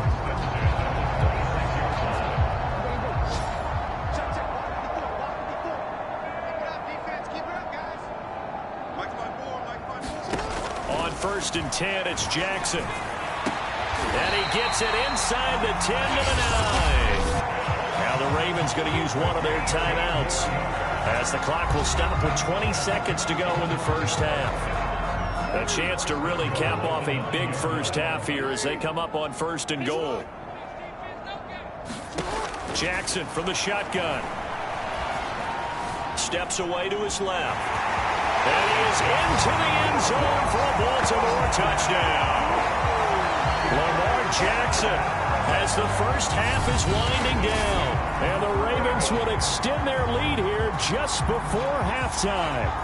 Now this defense, so many things to worry about in the red zone area, but you'd have to almost think that Lamar Jackson running the football, that might be number 1. It should be number 1, and in this portion of the field where things shrink a little bit because the receivers can't run past anyone because they'll run out of real estate, you should have all eyes on Lamar Jackson when the ball is snapped and try and keep him back in the pocket. Yeah, I don't think that they were surprised he was running it there. They just couldn't stop him, and he ends up in the end zone. Tucker with the extra point, and it is 42-0. A drive that time of 6 plays, and it was capped off by the touchdown run that came from Lamar Jackson.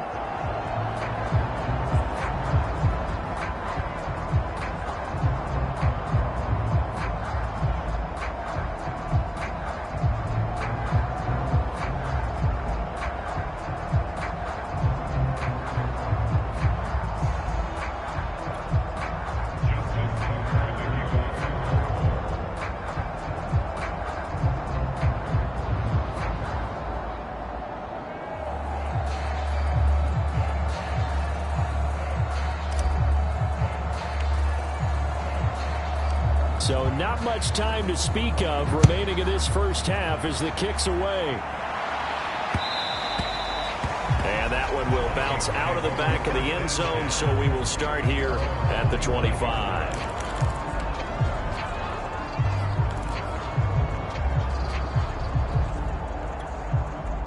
Here are the Vikings now to start their next drive, as they'll take over with just 13 seconds to go before the break. Quick running on first down, but this defense up to the task there as they stop him before he can even get back to the line of scrimmage. Call it a loss of 1 officially.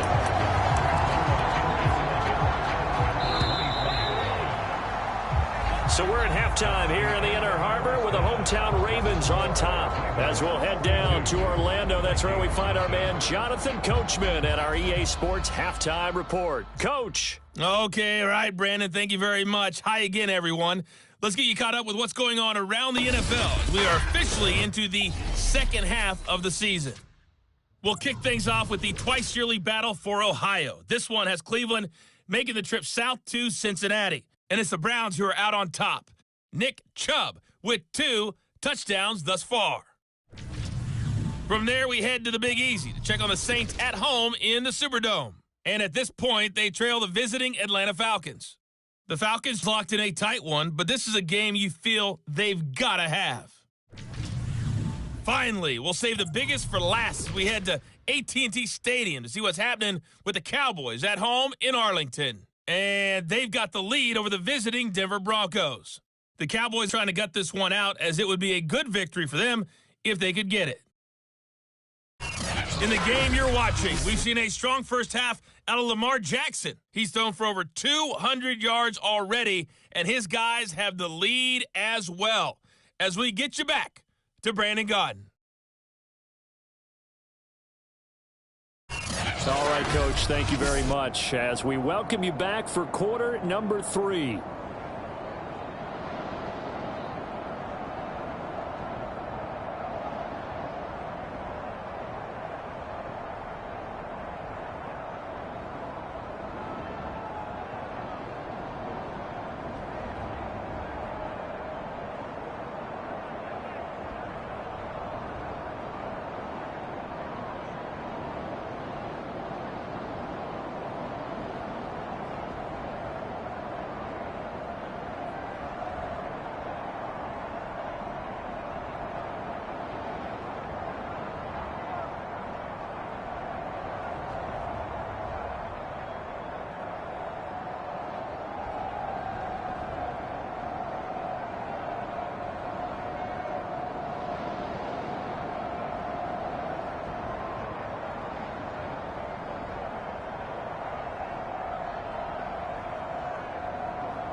The Vikings set to receive the second half kickoff, and they trail it here as we resume play. This will be fielded inside the 5. Oh, good return up past the 30. And all in all, a pretty solid return. Nearly got it to the 35. They'll mark him down officially at the 34. Out come the Vikings. They'll have it first on offense as we begin the third. And that first half, one to forget really on both sides of the ball. They got to find some way to string something together here, don't they? Yeah, they're down big right now. So as you mentioned, trying to find something to string together, get some consistency, something sustained, maybe calm their whole team down and find a way to get back in this one. Yeah, because right now you're down big, you're being shut out. Let's see if this is the drive that kind of kickstarts them. And he is met in his tracks behind the line of scrimmage. He'll lose a yard there, and it's 2nd and 11. I think it's pretty evident. We can say what a difference a week makes. Last week, he ran pretty much wild, didn't he? Did pretty much what he wanted to do. But this one, they stopped him cold. That, to me, that's good scouting and even better execution. Yeah, and they stopped him behind the line right there. They obviously watched the tape a few times and made some adjustments. 2nd down, they go right back to Cook. And once again, they stop him behind the line. Great job by this Ravens defense. That'll wind up as a loss on the play, so now they're staring at a 3rd down and 12. We think, Brandon, I like the intensity this defense is showing right here in these first few drives. They're not just holding the line because they're doing their job, but they're doing more than that, aren't they? They're getting a nice push into the offensive backfield. And a great example right there for the loss on the tackle.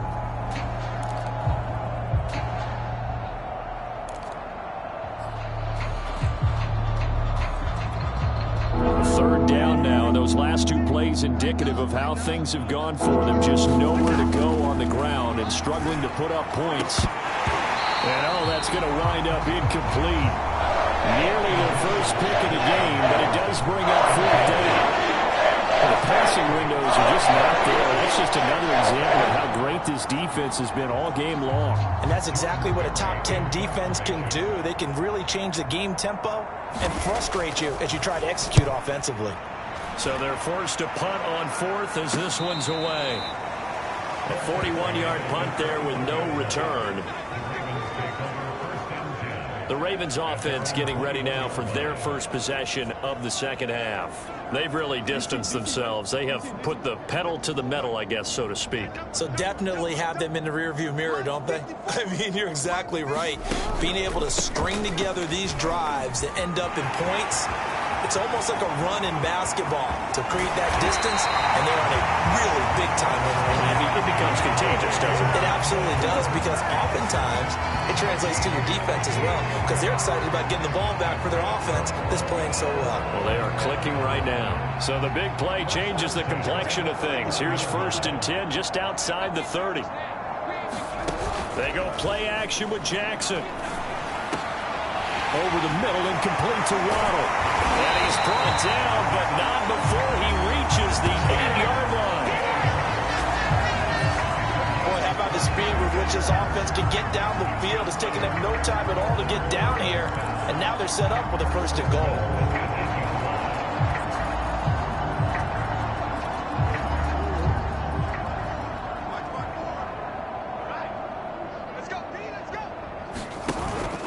They'll run with Dobbins. 115 yards rushing now for the NFL leader coming into this ballgame. He's hit pay dirt a lot this year, but not that time. Yeah, I'm tracking right there with you. You're exactly right. He's found the end zone plenty of times. No way I can find any fault with the call. He may not have scored there, but of course you're going to give it to him. And they'll try to pound it in with Ricard. And he'll get in. Touchdown, Baltimore.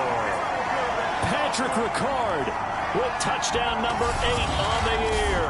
And the Ravens continue to pour it on. And when the smaller guy can't power it across the goal line, Charles, sometimes you need to go with a fullback. They did. It worked. What's that thing about force and mass? How's that? Oh, yeah. Force equals mass times acceleration. Oh, that's big-time stuff. That's from the same guy the apple dropped on his head. Tucker able to connect on the extra point, and that will extend this big lead. So that drive, 4 plays, and it's capped off by the Baltimore score.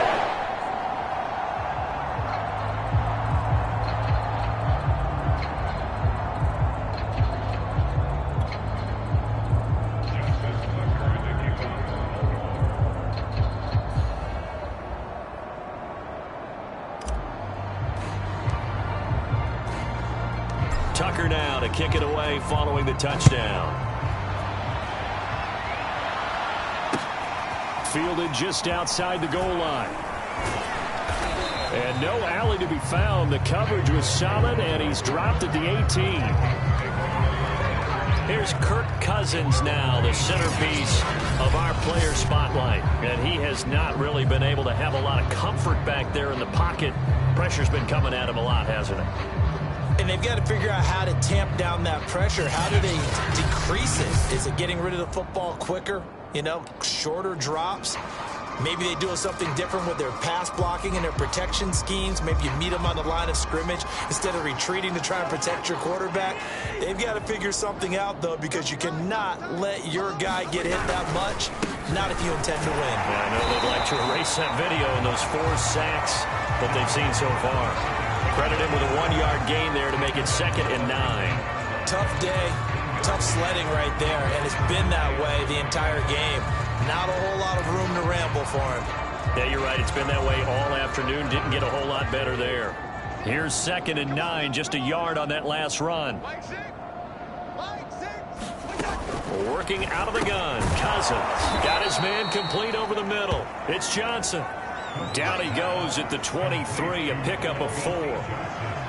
The goal for any offense versus his own defense, find the holes where guys are available and put the ball on the receiver before any defender can step up and fill it. They did it well there. Perfectly executed crossing route. Ball had his hands on it, couldn't bring it in. Pretty symptomatic of how this game's been going. And those two just haven't been in sync thus far. They've done a nice job against him, but still, with his talent, you would expect them to have more completions to him in this game. Barry on to punt as he gets this one away. And taken right on the 30. A good return there, 17 yards. And the offense will take over with a new set of downs. The Ravens offense now, they get set and head back onto the field. They are just putting things together so well here, drive after drive. They really have captured the momentum, haven't they? They've taken momentum and pretty much not just give him a jersey, but a seat on the bench as well. Whatever do you need, you've got it, because the way they're stringing things together and creating... And all the way in for the Ravens, touchdown! J.K. Dobbins with touchdown number 23 here on the year. And the Ravens add on. He's turning in a heck of a game. He's creeping up towards 200 yards, a pair of touchdowns now to go along with it. There's so many things we can talk about in his game because we're seeing it all from him, but I love his vision. He's seeing the holes develop. He's seeing holes develop before they actually open. He's making sure he's getting to the right places, very decisive in his cuts, but his vision has been the key to all these big runs in this game. And on that last long run, we got a pretty good look at his speed as well. Tucker with an extra point, and the lead was swelled by one more.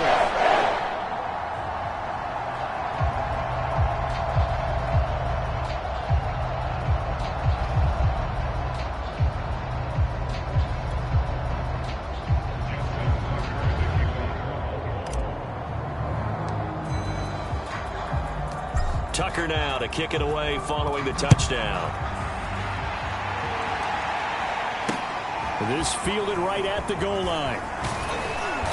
And his guys will get the football right at the 20-yard line.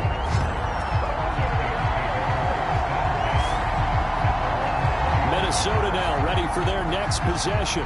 They've got to dig down deep. I mean, they need something right now, really anything to cling on to. This offense has struggled. Partner, join me in a walk to their locker room at the half, okay? Because I think what we would have seen is an offensive coordinator and his assistant coaches getting together with all their positions, then coming together as a group, going over adjustments, and then the head coach coming in and just screaming, wake up. Yeah. Let's get moving, guys. I'm kind of glad we weren't in there halftime, actually. You think he might have turned it on us, too? Yeah, but right now, whatever was said hasn't been working. No gain on the play. It'll be second down. We talk about defenders, specifically linebackers, keeping their eyes in the right spot. He had that eye down the entire time. And you know that's not easily done because they throw a lot of misdirection at you. They try and fool you. and get your eyes in the wrong place. But you're right about that one. He correctly figured that one out and made a really nice play. In trouble here, and down he goes. Back at the 8-yard line. That winds up pushing him back 11 yards on the save. And that'll bring up third. So one quick, easy analysis about why they've struggled so far. They keep putting themselves in third and long situations. They just took another sack right there. And the offensive film session tomorrow may be a little longer than it normally is. Not a lot of positive grades will be handed out thus far. Third and long for Cousins. And pressure coming, and they got him once again. It's his 20th sack of the season as he continues what could be a record-setting campaign. It's been a tough one all game long for this offensive line. They're already down big, and now you know they're just going to come after the quarterback in a big way, don't you? Yeah, they just can't get out of their own way right now. It's created an avalanche, and an avalanche is coming right on top of them. Here's Jordan Berry now as the drive goes backwards, so he's on to punt it away.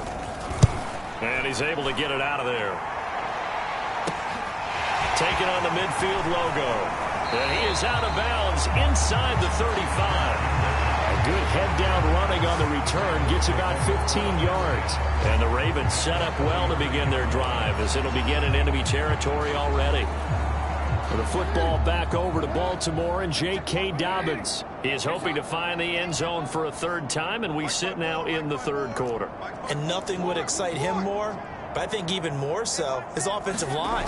Anytime you've got a guy scoring that many times, that means you've done a really nice job in front of him. They're always giving props to the big fellas up front. It's always a good idea. Those are some massive men. Finally, a good play there defensively on the deep ball. The secondary has had its struggles this entire game. Offensively, they've had their way with them. Again on 2nd and 10, it's Jackson. That's into the hands of the tight end, Boyle. And brought down, but not before they're inside the 25. This offensive game plan has just been sensational. I mean, when you think about all the different ways they've gotten their receivers open so far, it's really been impressive. Scheme, design, execution. A quick target here, complete to Metcalf. And all the way down inside the 5 to the 4.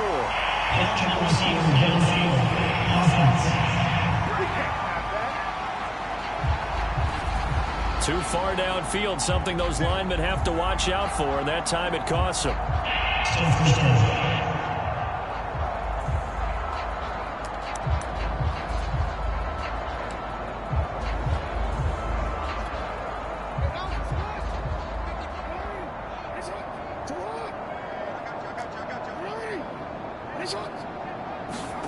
Throwing is Jackson.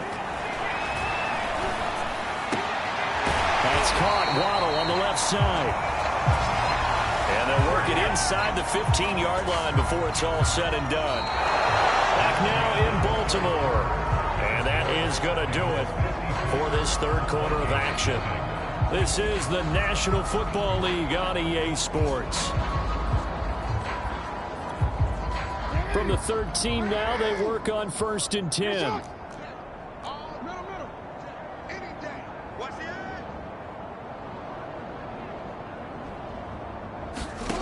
Now Jackson. To the end zone, but it's incomplete. Charles, you said earlier this defense is probably going to need to hold these guys right around 20 or under that if they were going to have a chance. It was evident pretty early on that wasn't going to happen. Yeah, they left 20 behind a long time ago in this game, didn't they? It looks like they're headed towards a big, big number. But 20 was the threshold because that kept... Touchdown! J.K. Dobbins with another touchdown, number 24 on the year. And the Ravens add on to their lead, and it's looking like that win streak is going to extend another week. Even though they've got this big advantage, Charles, they are not taking their foot off the gas pedal right now. Well, I think what we're seeing is the result of all their great preparation and great practice time during the week.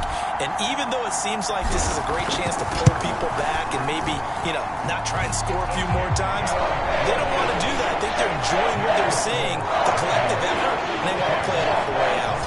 Tucker able to connect on the extra point, and that will extend this big lead.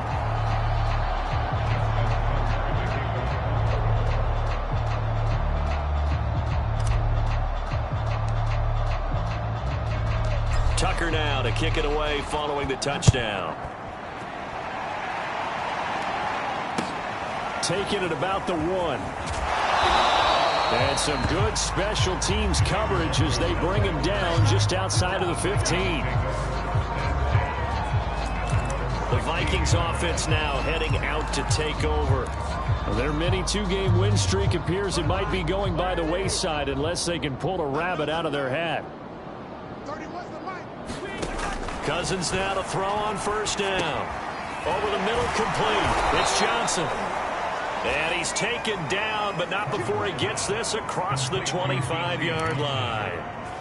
Well, this game was decided a while ago, and that completion there is going to artificially inflate his passing numbers.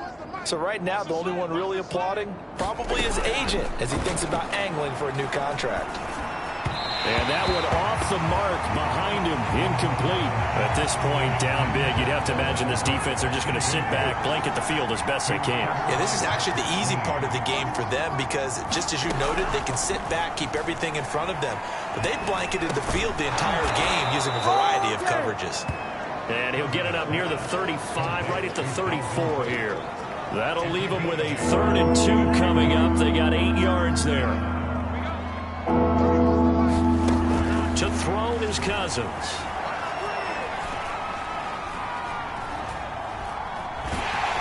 And he will go down outside of the pocket for a sack. Trying to get away, but could not. Tony Jefferson in there with pressure yet again. That is the 7th time that they have dropped him here this afternoon. Here's Jordan Berry now as he's on to punt for Minnesota.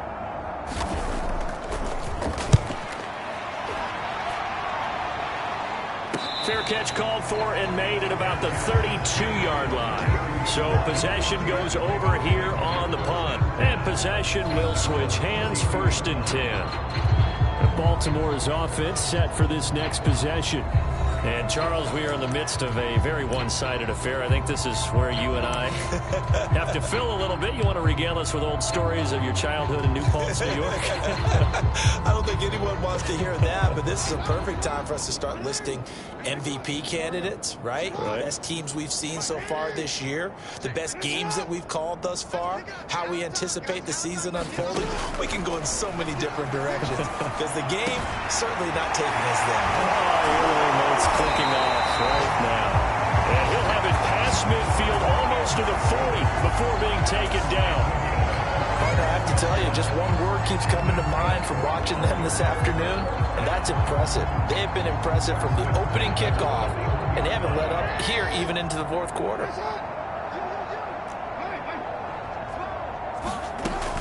They'll run on first down. Dobbins, and some room to maneuver. They'll take it into the end zone for a Ravens touchdown. J.K.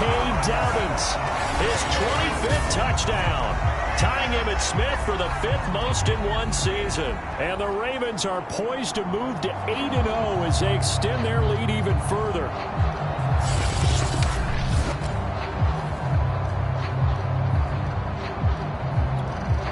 Now Tucker to add the PAT.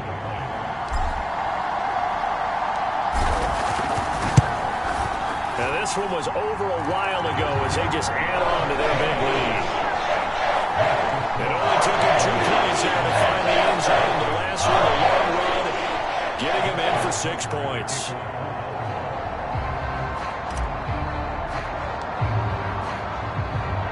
Tucker now to kick it away following the touchdown. Taking it about the 1. And he's going to be out of bounds. Here's the run back. Will leave him shy of the 20-yard line.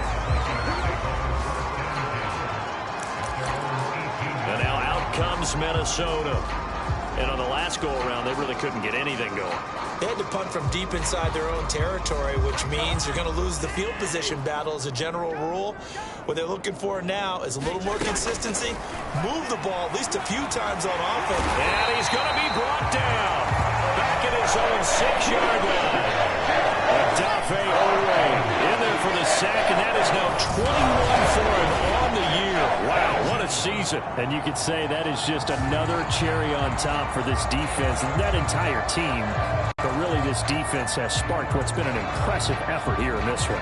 And notice you used the word sparked, because you're not seeing that on the other side of the ball, are you? The offense right now, the spark has left their game, and it's been because of what you described, that defensive pressure. Cousins throw pulled in by Jefferson. If he's their best threat on offense, use your number one cover guy on defense. It doesn't matter about size. They have had him locked up. That just his first catch of the game. Big reason why they're down. The Vikings on third down. It has been a disaster. 0 for 8 thus far. This is 3rd and 4. And a throw there going to be incomplete. Well, it just seems like all game long there hasn't been a lot of sync quarterback to wide receiver on this side of the football. They haven't been on the same page, quarterback and receivers. Heck, they haven't been on the same grease board when you draw plays up. They haven't been on the same surface tablet that you look at on the sidelines. Nothing's worked for them. They've got to find a way to start matching each other's movements. Good blocking there, nearly sprung him. As it is, it'll go as a 19-yard return. And this offense, they're going to have excellent field position. They take over with a 1st and 10 on the short side of the field. And the Ravens taking the field. And it would appear that the open week a week ago came just at the right time as they have dominated the proceedings here into this 4th quarter.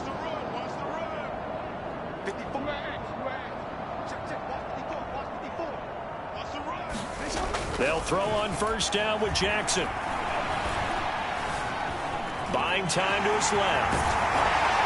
And past the 35, he'll be dropped a yard or two shy of the 30. Brandon, this is the time of the game when Jackson can really take over. He's got the defense's legs a little bit tired. He's got them on the run. Yeah, this defense looks gassed, and you're exactly right. Second half with the lead, this is when Lamar Jackson seems to thrive. Not totally home free yet, but it's looking good as they come up 1st and 10. Jackson now off the bootleg. And it's going to be caught by Pitts. He will get into the end zone. It's another touchdown. This thing is ugly.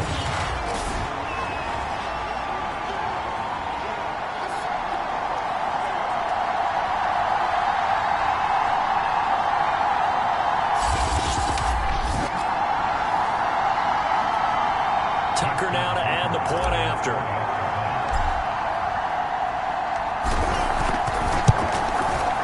This one was over a while ago as they just add on to their big lead. The long touchdown pass gets them 6 on a very, very tiny 2-play drive that time.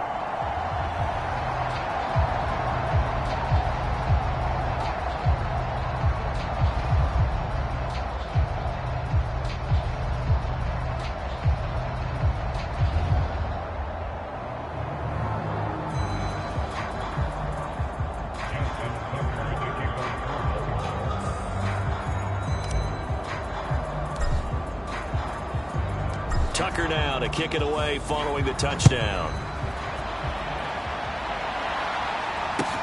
This taken in at the goal line. And no chance to get away as they'll get him down at about the 17-yard line. Now the Minnesota offense set to take over again. Let's just be frank. They're playing for pride at this point. That's all that's left, because victory, not a chance now. And I can't wait to see how they actually go about doing it, because there are a lot of people watching the body language of the guys on the field now, and if they call plays they want executed, they need to do that and do it really well. Otherwise, there could be repercussions. We'll see how they handle the waning moments of this one. Now the hit comes, and Cousins lost the football. A lot of bad news on that play for them, wasn't there? Lost the football, lost a lot of yardage. But I think the good news outweighs it. Able to retain possession. That was big. And now before the ball changes hands, they're going to take a look at this just to make sure that they have it.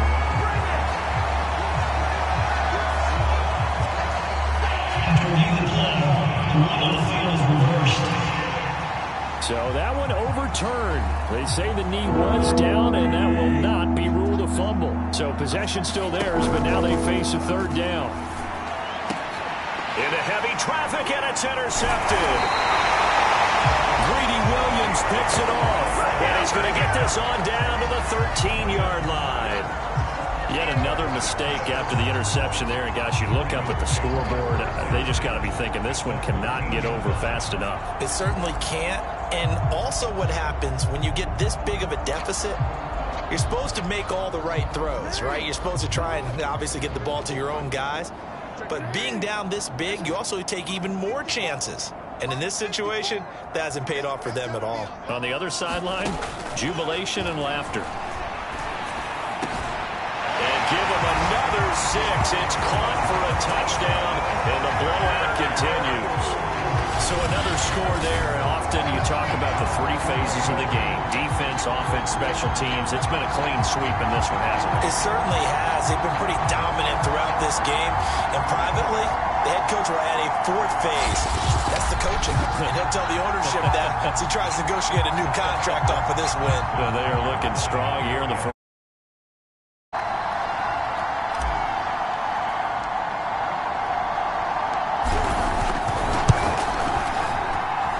Tucker with the extra point. And the lead will swell by one more. A nice tiny little drive there. Getting the ball in excellent field position. And only one play to score it.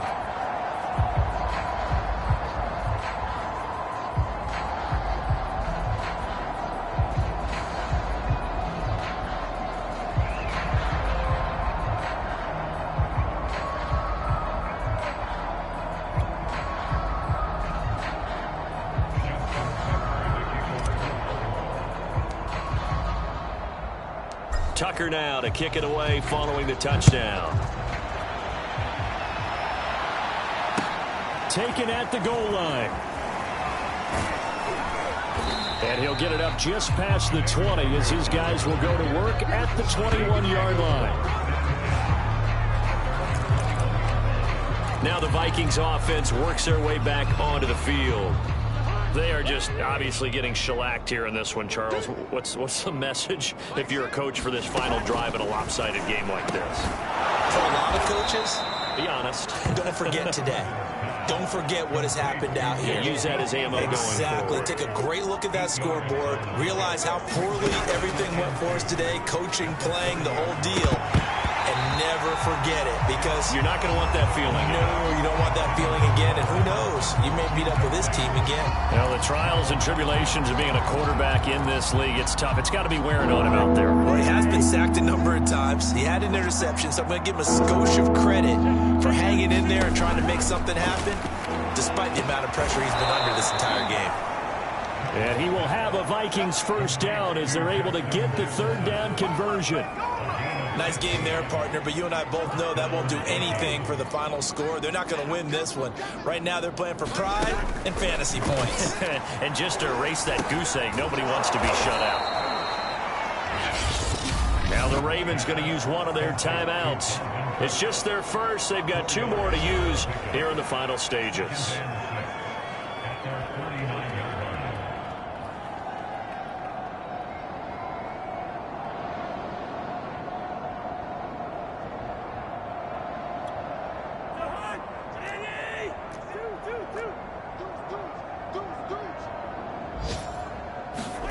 From just shy of midfield, Cousins, and that is incomplete.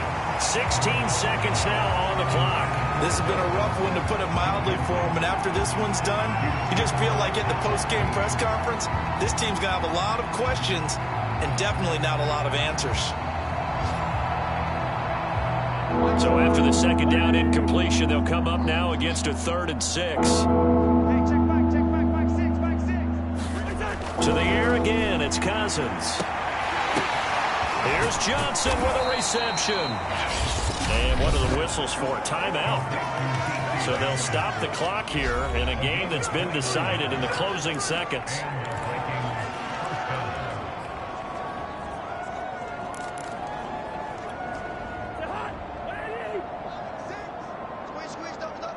Hey, check back, 6. Cousins on first down. All right, rifles one, and that's going to be intercepted. Picked off at the 21, the 30. Ooh, he's running.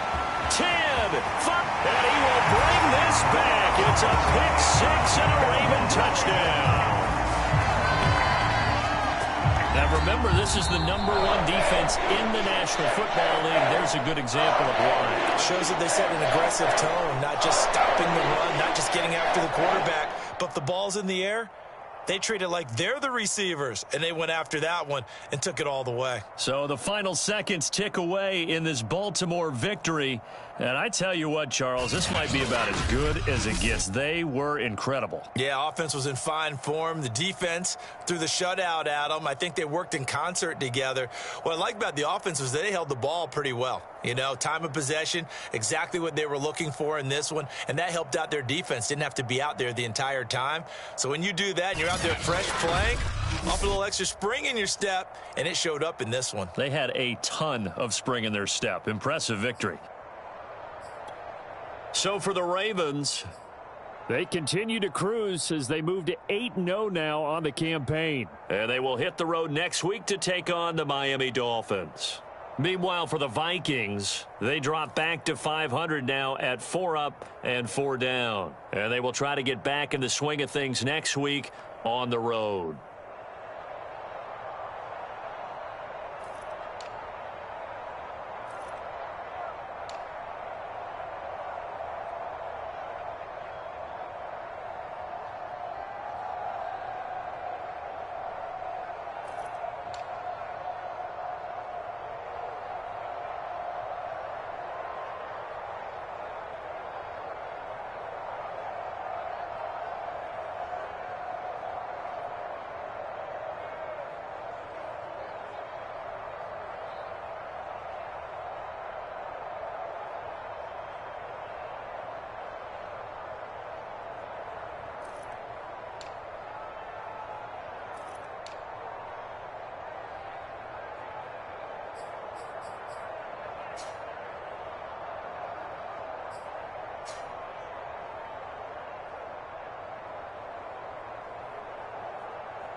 Tonight, from Hard Rock Stadium in Miami, Florida, it's Week 10 of the NFL on EA Sports. The shadow's starting to get a bit longer. Week 10 of the NFL season is here, and we're underway on EA Sports. Oh, a dangerous return man showing it here. And all in all, a pretty solid return. Nearly got it to the 35. They'll mark him down officially at the 34. Time to see this wide-open Baltimore offense go to work, and leading them, pretty darn good one. Lamar Jackson out of Louisville. And if you go by the numbers, he's had a Pro Bowl-type season, and maybe that's even selling him a little bit short. He's the NFL leader in touchdown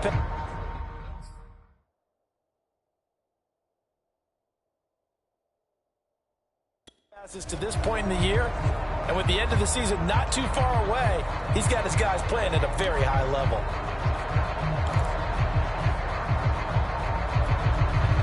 From the 34 now, here's 1st and 10.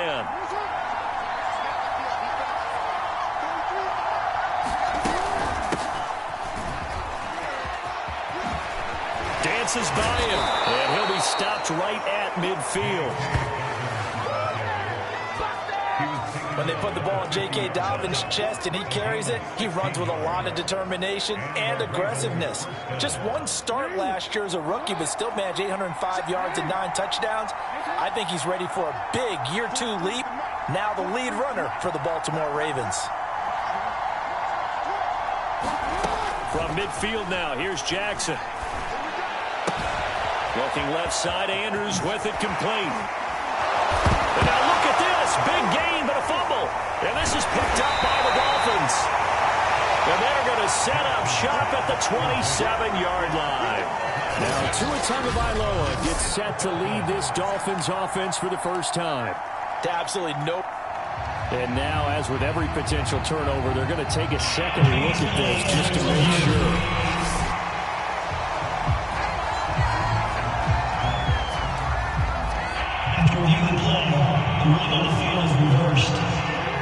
So that one overturned. They say the knee was down, and that will not be ruled a fumble. On 1st down, Dobbins. And he'll work this forward for about 3 at 2nd down. Pretty much unreal, not just in terms of yardage, Charles, but also throw in the 3 touchdowns as well. When you put the whole package together, I can make you a pretty good guarantee right now.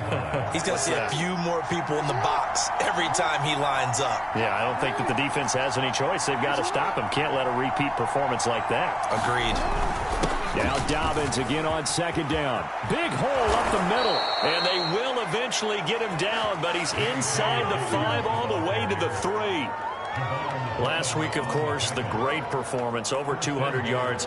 He still wants to be fed. And they should. That's exactly what you should do. I have not yet met a running back that's run for over 200 yards that says the very next week, hey, let's back things up. Yeah, I don't need it as much. No, they want it more and more. They're going to be ready to go because they think that's going to happen naturally. And he will take it in for a Ravens touchdown. Patrick Ricard, his 9th touchdown of the season. And the Ravens have taken the early lead.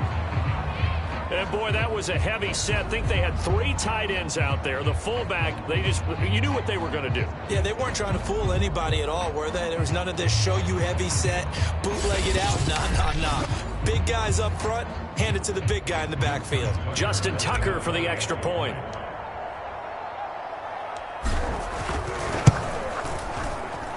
And the Ravens lead at 7-0.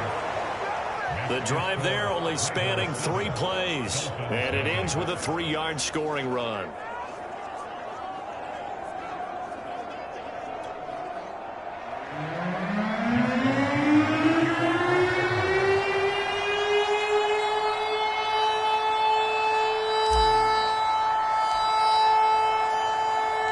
Tucker now to kick it away following the touchdown. taking it about the 1. And he'll be tackled just shy of the 25.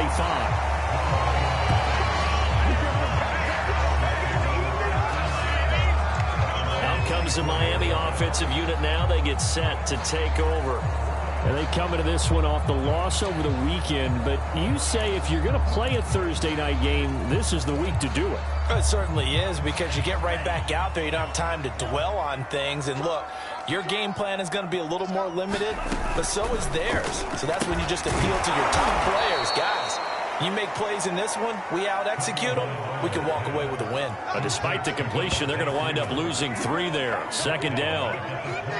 Now, this defense for the Ravens, they were very good a week ago in that win over Minnesota. Yeah, we're definitely in top form and pitched a shutout, as a matter of fact. That's the cherry on top of a great week of preparation.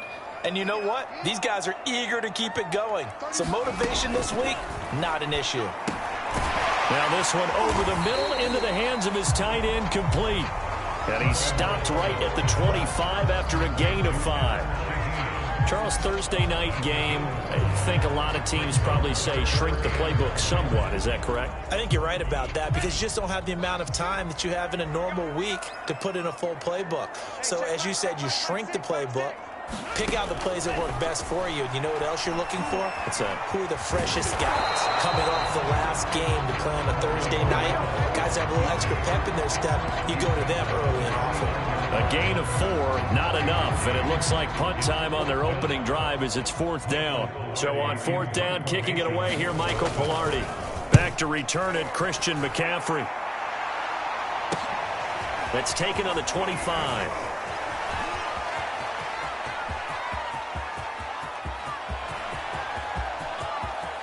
And he will score. Touchdown, Baltimore. An impressive 75-yard punt return. And the Ravens are able to show off their quick strike ability. Tucker able to connect on the extra point. And it's now 14-0.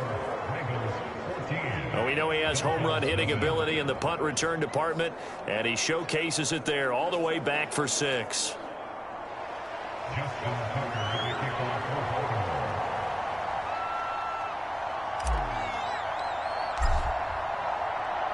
So after the punt return touchdown, let's see what their opponents can do with this kickoff. Fielded just outside the goal line. And all deep in his own territory, he coughs up the football. And this is going to be brought back for a Baltimore touchdown.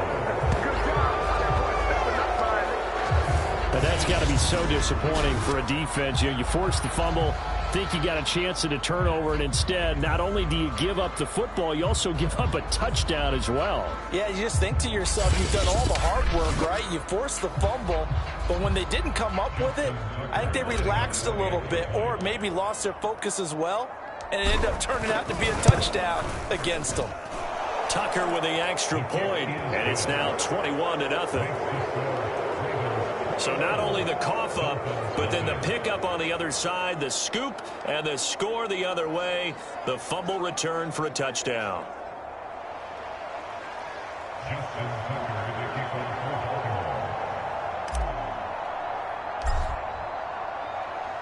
So how about this for a start? 21-0 here in the first as they kick this one away. Taken in at the 3. And beyond the 20, but not by much. In fact, just a yard pass there to the 21. So Miami coming out for their second drive. And there, of course, was a lot of talk about this ball game coming into play. 2 division leaders in the AFC. Could this be a potential playoff preview down the line? Yeah, and I think when you talk about the talk about this game coming into play, you're talking about me, because I blew up your phone all week prior to this one. I was so excited about this game because, to me, it's not out of the realm of possibility that these two teams see each other again down the road. I like this matchup. They match up very well against each other. Yeah, that's good for a gain of 6. And that'll make this a second down. And I like the idea here. Get the ball in his hands, even if it's in the passing game. 3 catches a week ago, and he does a nice job here to pick up yardage. Throwing again on second down. Tua, he's going to find his tight end. That's Hunter Long. So Tua making the completion there. What's different about playing a left-handed quarterback like him? And specifically, I guess, what does this defense need to try and take away? I'll take the first part that you asked about being left-handed. We've got to find out if he can move to his right and still continue to be accurate. So I want to push him in that direction and see if he can get his body squared around and make those throws that he's used to making. The next part is he's a dart thrower. Loves those short to intermediate routes first. Sit on those and make him throw the deep ball. Not that he's not capable, but you want him to prove it to you first. Looking at a 2nd and 11 now after the loss. Play action. Now it's Tua. Now into a sea of defenders and intercepted. Picked off at the 46. Don't worry about it, baby. I ain't worried about it. Let's go. And he will bring this back. It's a pick 6 and a Raven touchdown. Make it back-to-back weeks now with a pick 6 for him. He had one a week ago. Talk about being in the groove, and what are the odds of what we're seeing right here? You don't see it happen very often. Listen, if you get a pick 6 in a season, it's been a big year, let alone back-to-back weeks. I'll tell you this, I wouldn't play cards against this guy in the locker room. Tucker now for the extra point.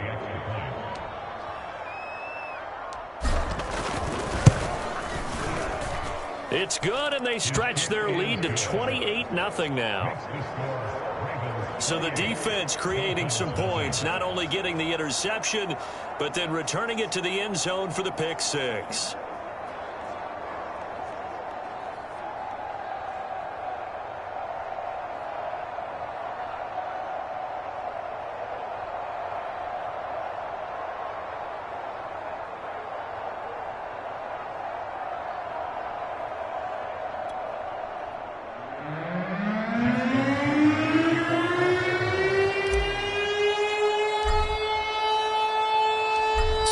Not what we expected. 28-0 here in the first as another kickoff is away. Taken in at the 3. And they'll be backed up to start this drive as he's taken down right around the 15. Miami's offense set and ready to go. And they gave up the pick 6, and now they'll be looking to right the ship here. Now, as a quarterback, are you a little more cautious this go-around? You should be, just because after what you gave up, but you can't be so cautious as to just really take things in, and now you're not going to play loose enough to give your team a chance to score. But you still have to be careful, because those defensive guys, I know the reputation defense guys can't catch. All evidence to the contrary on that last possession, though. Throwing over the middle, and it's incomplete. And this passing game's whole offense really didn't show up in the loss last week, and it hasn't started all that great here either. Yeah, and they can't let that incompletion become an uh-oh moment. Like, oh boy, here we go again, just like last week. Each game is its own entity, treated as such. Sliding out of the pocket, and he will not make it back to the line of scrimmage as he's going to be taken down. It's a loss of a yard, so they'll wind up crediting him with a sack, and it brings up 3rd down. Not the start to this one that any quarterback would want or envision. Remember, he had the pick 6, and here he ends up on his backside. And you have to wonder to yourself, okay, after throwing the pick 6, did he get too careful with the football and not deliver downfield and take that sack? They've got to make sure that he's really into this game. So now after the sack, Tua and the Dolphins staring at a 3rd and long. Going to the air, Tagovailoa. That's into a crowd and intercepted. Picked up by Jalen Johnson. And his crew will take over with a football at the 35-yard line.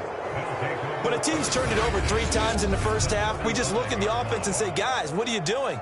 But instead, we really should be looking at the defense. They've created the takeaways. 2 interceptions, 1 caused fumble. They played awfully well swarming to the ball here in the first half.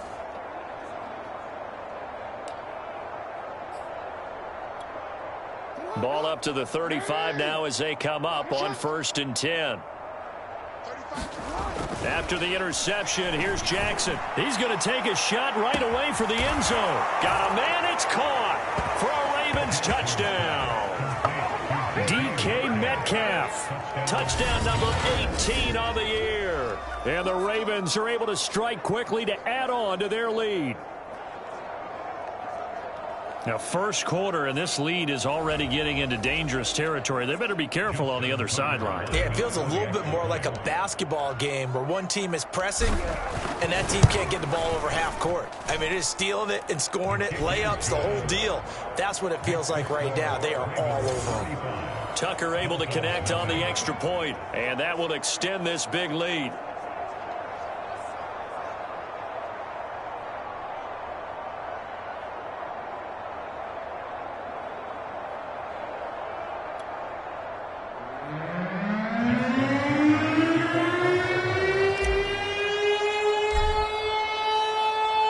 So plenty of fireworks here early. 35-0 now as the kick is away. Taken in at the 3. And he'll be brought down right on the chalk of the 20.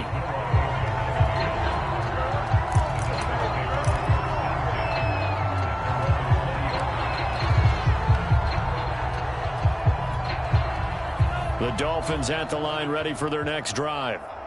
They find themselves in a good-sized hole here, and a good-sized hole early on in this game as they come up on first down. And he's going to be brought down on what will be the final play of this first quarter. We are in for a good one as we're through one on EA Sports.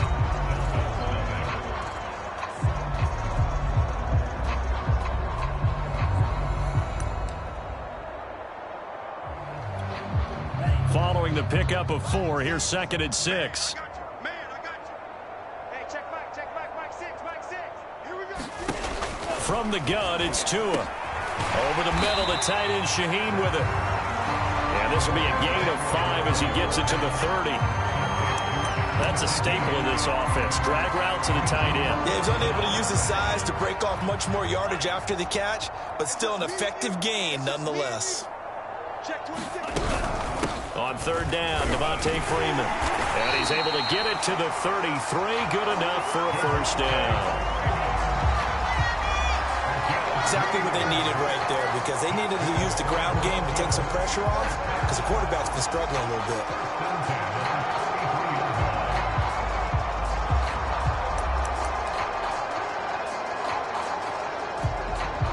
So they'll come up 1st and 10 now from the 33. Here's Tua. And this will be incomplete. Physical play on the football there, and it's 2nd down. Doing with a dime look on defense. 2 extra defensive backs on the field and covered up essentially every blade of grass. That allowed them to disrupt the play. So now 2nd and 10 after the incompletion on first down. Looking to pass. Tua. And this will complete to Will Fuller. And they get him down, but not before he takes it across the 40-yard line. And that's a more than acceptable read right there, because it's zone coverage, so timing is everything. This time he waits for his man to come open, puts it right on him, and they pick up a first down. Over the middle, and it's incomplete. They've given up a few first downs on this drive, but getting the incompletion there, that should give them something to build on and maybe turn the tide. Here's 2nd and 10.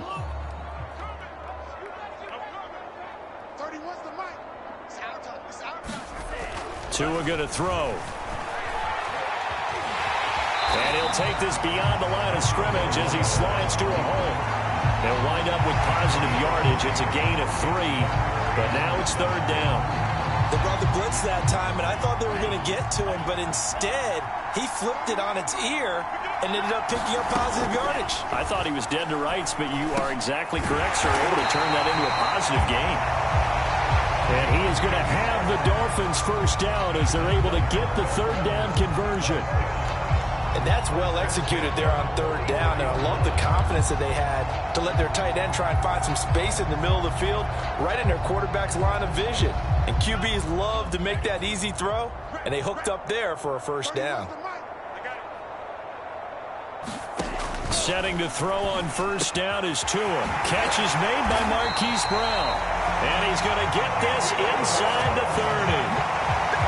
This has been a nice answer to the touchdown drive against them a few minutes ago, because they've come out and reestablished the tempo. A nice throw there, and they're putting together a very strong drive as a response.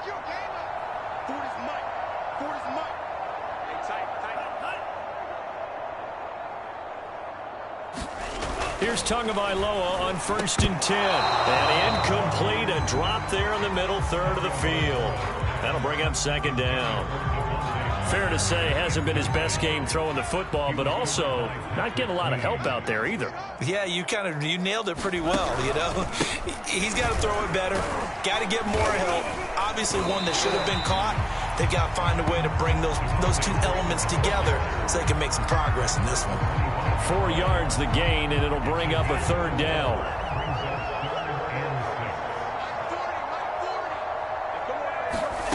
Tagovailoa working out of the gun. And this pass broken up. The contact well timed there. And now 4th down. So 4th down, Tua departs, and on is Jason Sanders and the Dolphin field goal unit. From the left hash, it's a 42-yard attempt. The kick by Sanders is good. And they'll get back 3, but this remains a large deficit.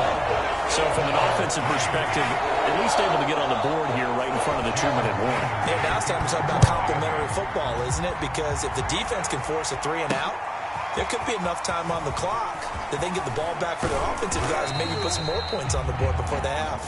And a good return as he'll be stopped just shy of the 30-yard line. So here are the Ravens to take over on offense. They've gone 2 months without a loss, 8 straight wins for them, and they've got the lead here in this one as well, trying to make it 9 in a row. Now Jackson on 1st down. Well, this is going to be hauled in by the tight end Andrews. And all the way in for a Ravens touchdown. Mark Andrews, his 6th touchdown of the season. And the Ravens are able to add on to their first half lead. When they drew that up, I don't think they envisioned it ending in a house call, but he got it and took it all the way home. Really impressive run after the catch, wasn't it? That was really special by him. But let's face it, in today's NFL, those tight ends are often former wide receivers or maybe even sometimes bigger running backs. They just put them in a position to get a great matchup and make plays like that. Tucker with the extra point, and the lead will swell by 1 more. They certainly made quick work of that, ultra quick work. One of the fastest drives you'll ever see, just 1 play resulting in the touchdown.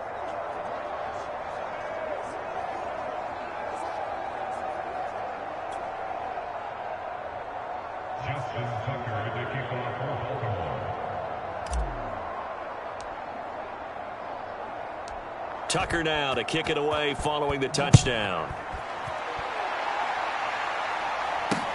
This fielded right at the goal line. And he won't get this to the 20-yard line as he's down at the 19.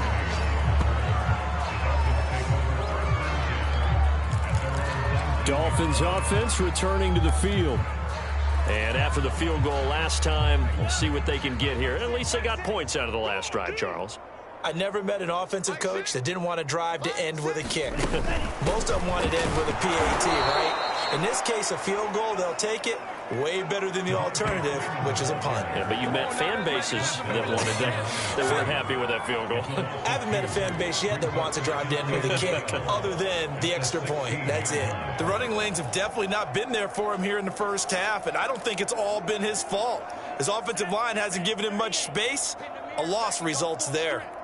31's the mic.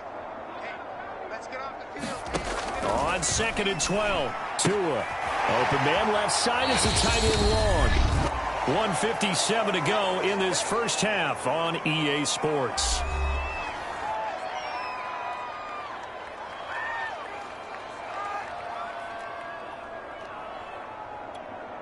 Coming up at the half, a reminder, we go back to Orlando to check in with Jonathan Coachman. He'll have a look back at our first half as well as a look ahead to what's coming up later this weekend. And that's not going to get it done. He'll come up well short of the first at about the 21. Here's Michael Pilardi now. Remember, his first attempt was returned for a touchdown. First kick, 47. This one looks good as well.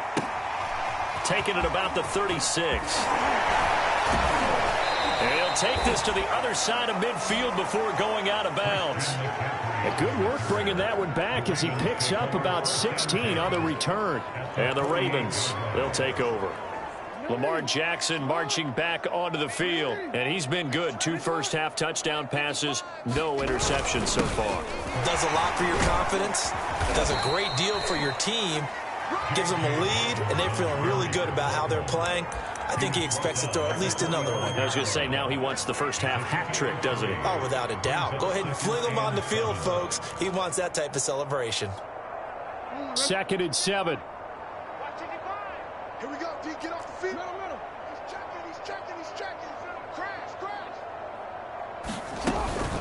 Jackson on the give to Dobbins. It's a first down and more for Dobbins. And all the way in for a Ravens touchdown. J.K. Dobbins, his 26th touchdown, drawing even with Marshall Faulk for the 4th most in a single season. And the Ravens continue to pour it on. Tucker able to connect on the extra point, and that will extend this big lead. So 2 plays on that scoring drive. That's how they drew it up.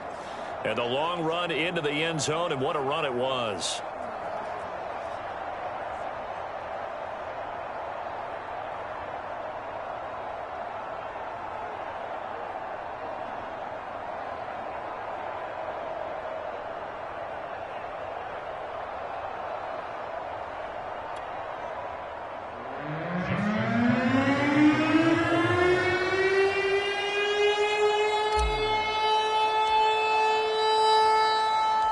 Tucker now to kick it away following the touchdown. Noah Igbenogany from his end zone. And the decision to bring it out, not a good one, as he's tackled at the 15. The Dolphins taking over now late in this first half. And with the score where it is, even though I think they'd love to get back to the locker room, they may be forced to try and get something out of this drive. Meanwhile, Tua's throw taken in by Long here. And they'll get him down after a pickup of 8, 2nd and 2. Now the Ravens going to use one of their timeouts as they'll stop the clock with 26 seconds to go until halftime. Only needing 2 yards on 2nd down.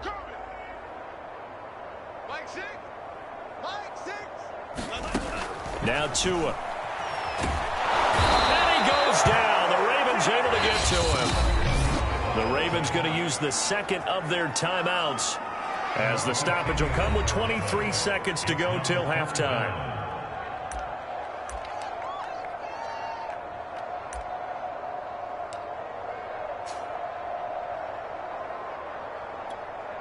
So now after the sack, Tua and the Dolphins staring at a 3rd and long.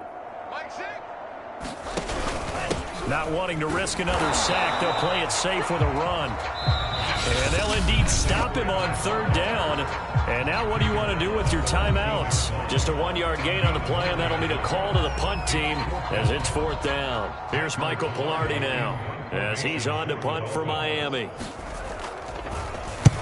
He's been a busy man here in this first half as he gets it away. And now a fair catch called for and taken just outside the 40-yard line. A 40-yard punt, no return. And control of the football switching hands with very little time remaining until the half. The Raven offense set at the line for this next drive.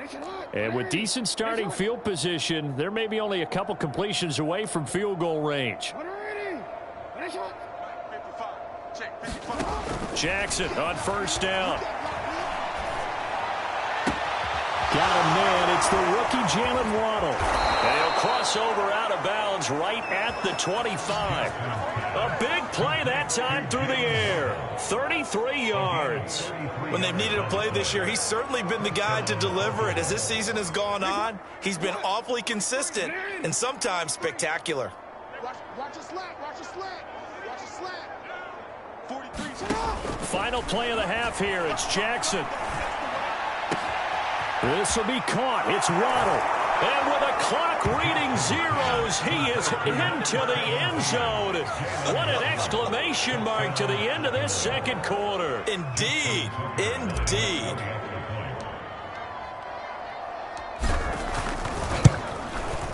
Tucker with the extra point, and that will take us to the end of the first half of play. So we have reached halftime here with the visiting Ravens out in front as we send you up to Orlando to check in with Jonathan Coachman and our EA Sports Halftime Report. Okay, Brandon, thanks very much. We'll get back to you and CD in a minute. First, it's time to take a look at what we've got coming your way this weekend in the NFL. In the early window on Sunday, one of the best of the... There you have it. Halftime quickly over. Third quarter, here we go.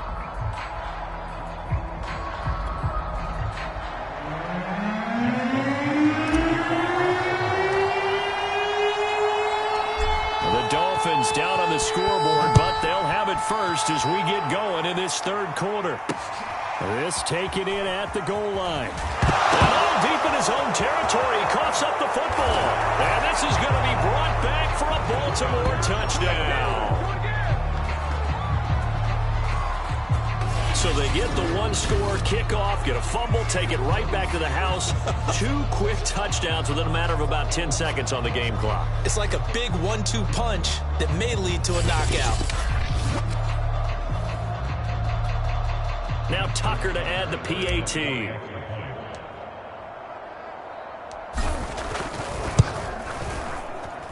And the lead grows even larger here in the third quarter. The scoop and score, always an exciting play in football, and we witnessed it there. Grabbing it off the ground and then rumbling it into the end zone for 6. So here's the kickoff now as they'll get it again following that fumble return for a score. Taken in at the 3. And he will make it back to the 15, and that's it. Good coverage there by the kick team. In this position, trying to get back into the game, teams are looking for a spark from their special teams. That's not what they got, though. They got a setback, and they have a long field to cover if they want to try and put points on the board. Miami set to take over. They are right now just ice cold. I mean, they have struggled big time in this game, and they're getting blown out. How do they adjust? So tough because we always talk about it being a team game, and you need all 11 working well together. But every now and then, partner, you need that one guy who can make a play against all odds that maybe can ignite things. And I think that's what they're looking for right now. Yeah, you talk about going to your playmakers. They probably need to do it. Find someone that you're used to touching the football that makes big plays and give them that opportunity to maybe wake up everyone else. A good gain on first has him set up with second and just a couple of inches now from the 29. Now a play fake. Here's Tagovailoa. And he can't find anywhere to go with it, and he goes down. Call it a loss of 5, a big...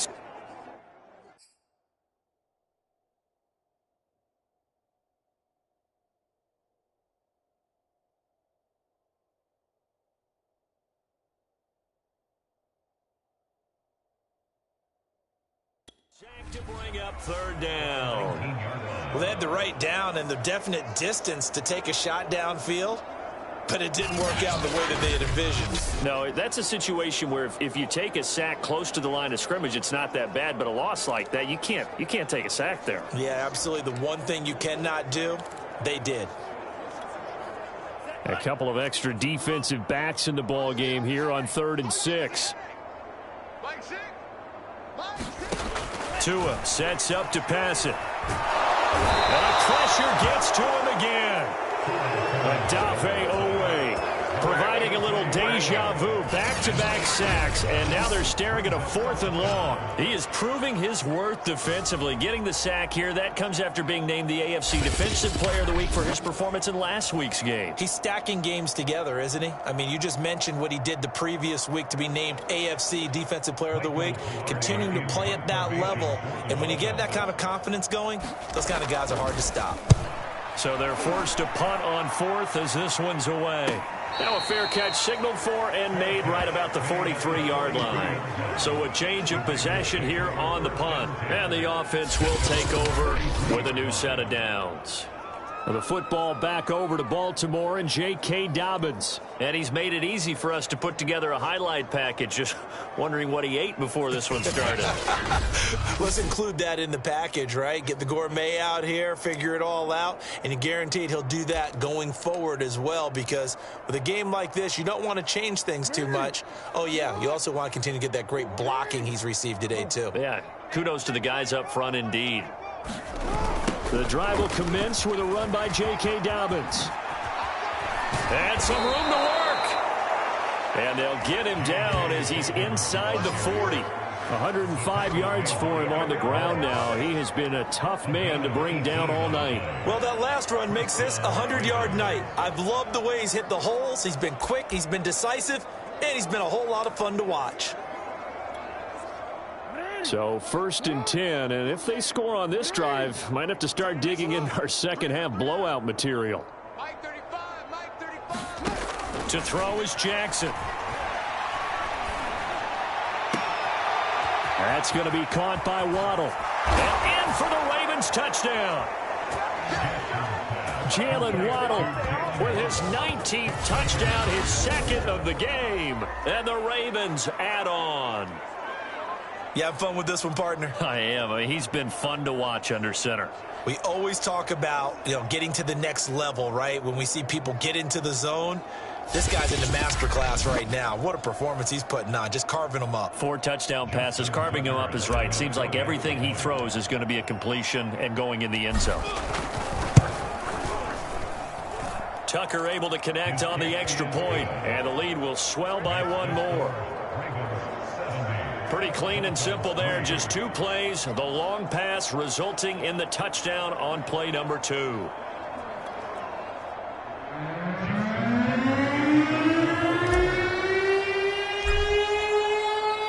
Tucker now to kick it away following the touchdown.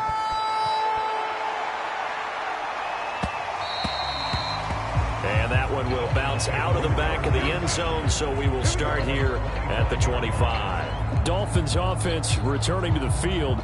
These guys had to punt their last possession, and that's become too familiar of a refrain. Too many of these drives just wound up going nowhere. Well, you know how in baseball, when the pitcher gets a base hit and he's on base, they bring his jacket out to him to keep him warm?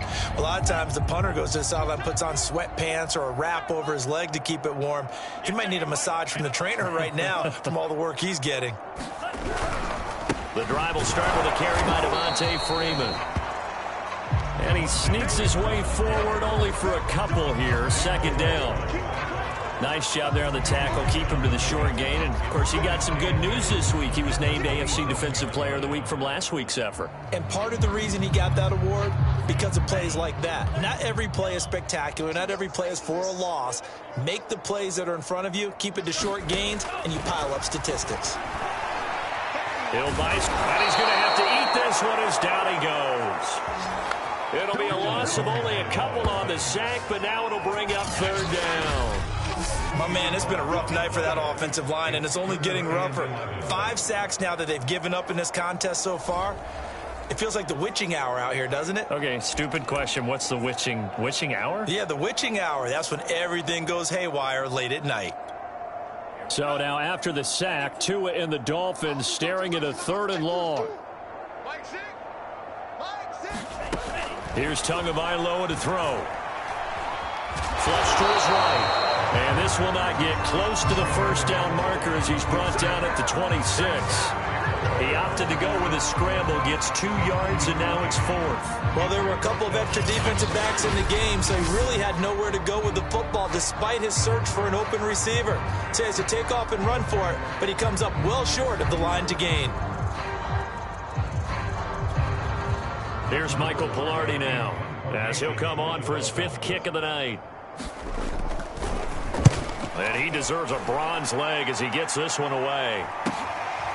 Fielded at about the 28. It'll go as a 42, make it a 43-yard punt. 6 on the return. And out will come the offense as they take over. The Ravens offense back out there. And last time out, another touchdown, and I think there may be some empty seats around here by the time the 4th quarter comes around. Yeah, I have to agree with you because this one's just about decided. But you know who benefits from all those empty seats? You and me, trying to get to the airport. That's the road, true. to be fair. Look at this, middle of the field, a breakaway. And all the way in for a Ravens touchdown. J.K. Dobbins with touchdown number 27. That ties Priest Holmes for the third most in a single year. And the Ravens get another third-quarter touchdown to add on to that lead. And he certainly played a pivotal role with those 2 TDs and why they're up on the scoreboard right now. Well, someone's all about winning, aren't they? Because he's not worried about the number. Sure, it's great to have 2 touchdowns. The bottom line is what he's doing is contributing to their lead. He wants to continue to do so. Tucker with the extra point, and that will extend this big lead.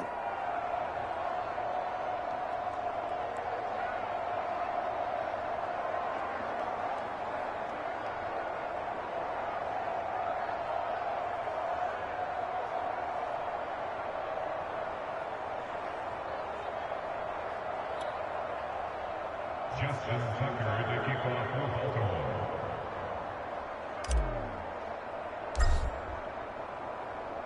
Tucker now to kick it away following the touchdown. Taking it about the 1. And they'll be backed up to start this drive as he's taken down right around the 15. In this position, trying to get back into the game, teams are looking for a spark from their special teams. That's not what they got, though. They got a setback, and they have a long field to cover if they want to try and put points on the board.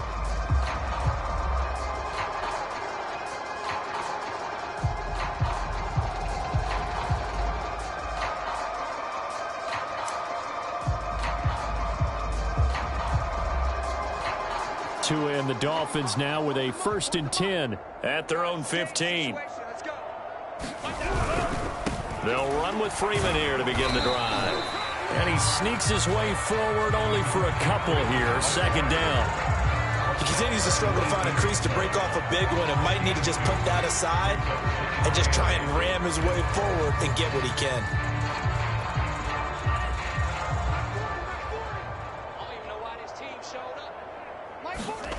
Throwing on 2nd and 8. Tua. He gets this complete to Shaheen, the tight end.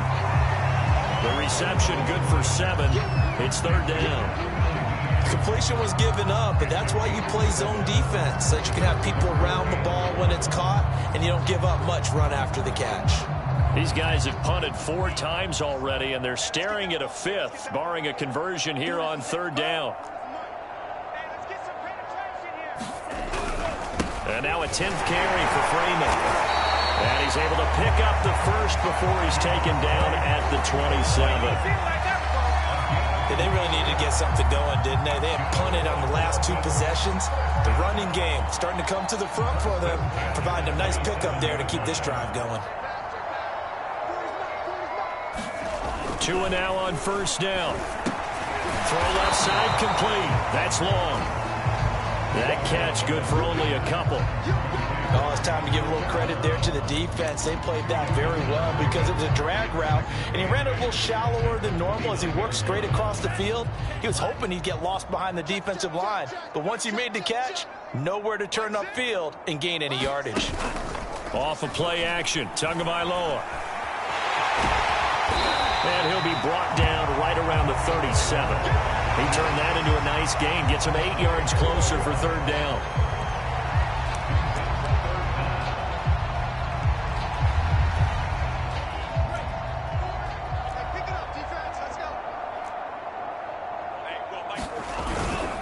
Now a handoff. It's Freeman.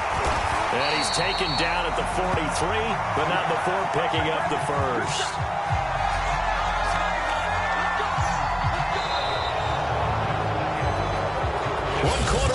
Here in this Thursday night matchup. We'll return with more after this. This is the NFL, and it's on EA Sports. A couple of 1st downs has the football positioned at the 43 as they come up 1st and 10. Throwing now is Tagovailoa. Steps up to a hit, and the ball is out. And it's picked up by the Ravens. And they'll start with great field position at the 41-yard line. You've had to put up with me in this booth. I'm going to try and be simple this time and succinct. It simply has not been their night. No, I think that fumble's kind of indicative of how this whole evening's gone, isn't it? Without a doubt. I mean, they've tried, but nothing has ever really taken throughout the game. That's why they're down so big.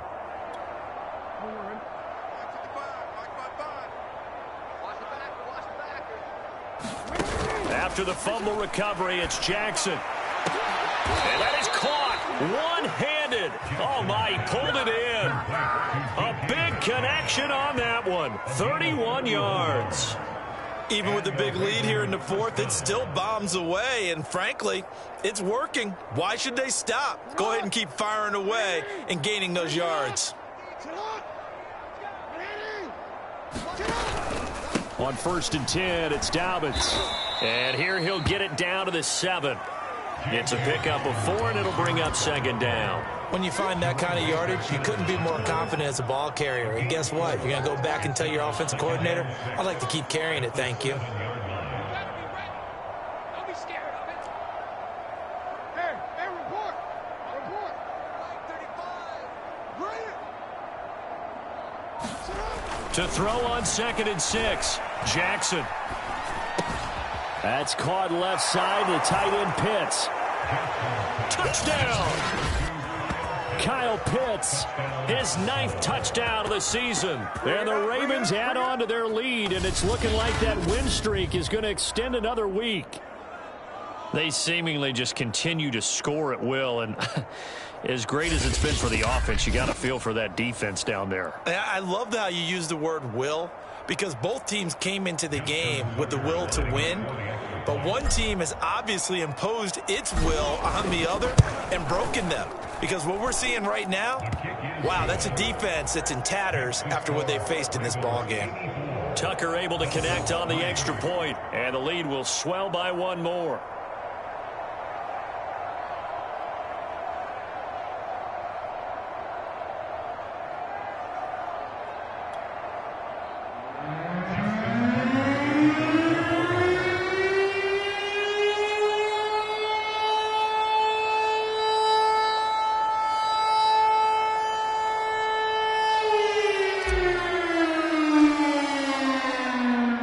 Tucker now to kick it away following the touchdown.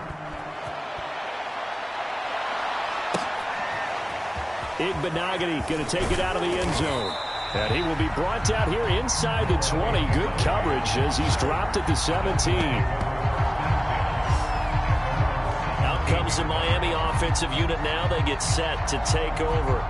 And the turnover last time, that's sort of been symptomatic of their struggles here in this one. Big word. I like it, though, because you're exactly right. Like that, don't you? All game long, they've struggled moving the ball, turning it over on the last possession. Is that word again, symptomatic? Yeah. I like that. Your analysis, symptomatic of the success of this broadcast. What I like is that you gave me the word, and I just kept using it. 2 and now on 1st down. And that is incomplete. Oh, the coverage a little too good there, and it's 2nd down.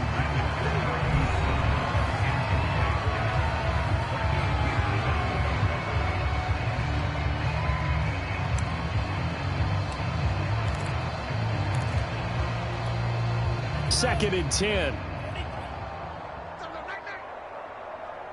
31's the mic. Let's go. He'll drop to throw. And the Raven pressure too much. Down he goes. Justin Houston able to record his 5th sack of the season. That right now, that's a defeated team out there. I think you can see it totally in their body language. Hands on hips, heads low. It's just been a struggle from the start. Yeah, this team has been thoroughly beaten right from the word go. So now after the sack, Tua and the Dolphins staring at a 3rd and long. Back to throw. Fuller brings it in over the middle. 2 yards is all they'll get on the completion. It's 4th down. Partner, I think that completion takes the definition of dink and dunk to a different level, doesn't it? It does, and the defense was right there, kind of played into their hands. Here's Michael Pilardi now, standing just about on his own goal line.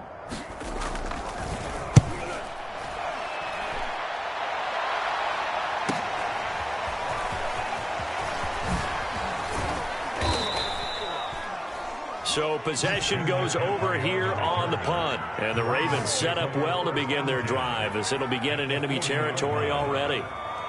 Baltimore about ready to go on offense.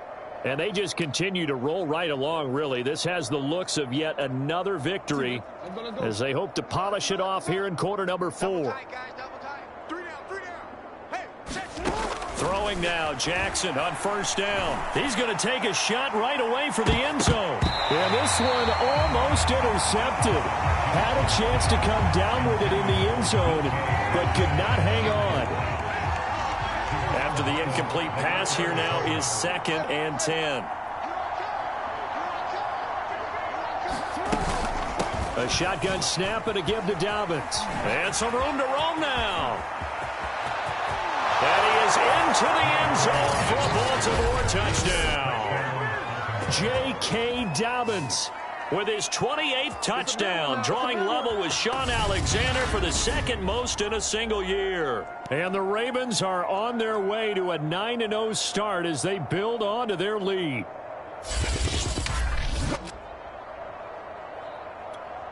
Tucker now to add the point after.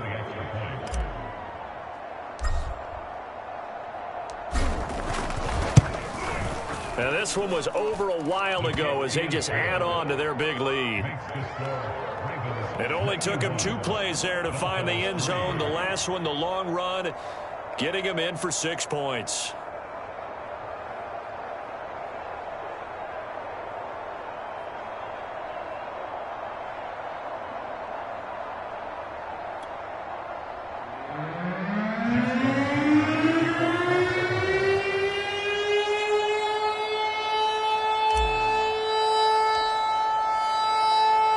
Tucker now to kick it away following the touchdown.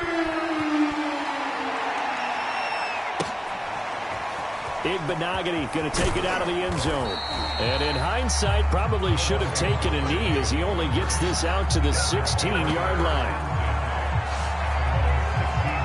Miami's offense set and ready to go.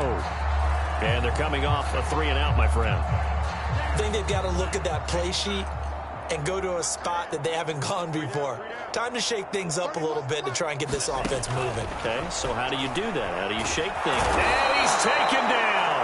Back at his own 7. That one will set him back nearly 10 yards here on first down on the sack. And on that one, the protection just broke down. You've got to have that leverage, don't you? We always talk about low man wins in the running game for an offensive lineman versus a defensive lineman.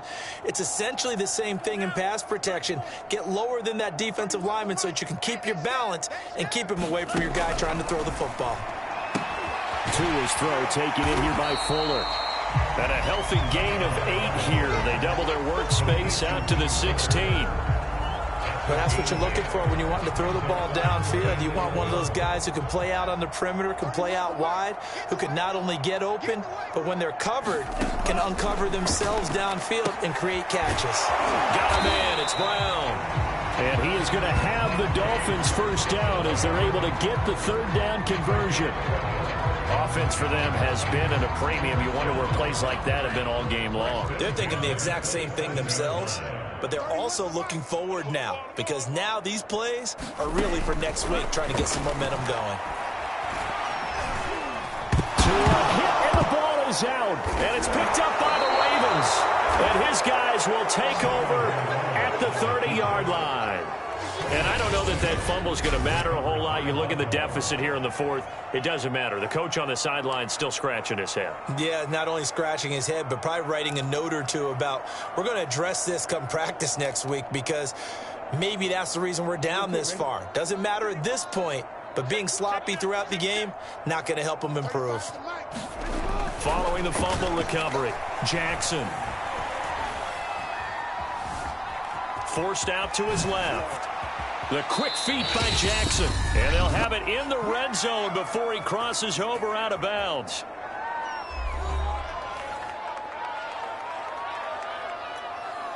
So it's Raven football here as we welcome you back. And they have just about put this one on ice as they've got it here 1st and 10. And this will be caught. And the carnage continues. It's another touchdown as that lead just swells and swells. Look, this has been dominance in all three phases, offense, defense, and special teams. So don't we have to give a lot of credit, not just to what we've seen today, but the preparation in advance, coaching staff, commitment by the players to the game plan, and being ready to go in this one? You're exactly right. Clean sweep. And, boy, they're going to celebrate this one after it's over. And on the other side, this is the game film you just flush and never go back and review.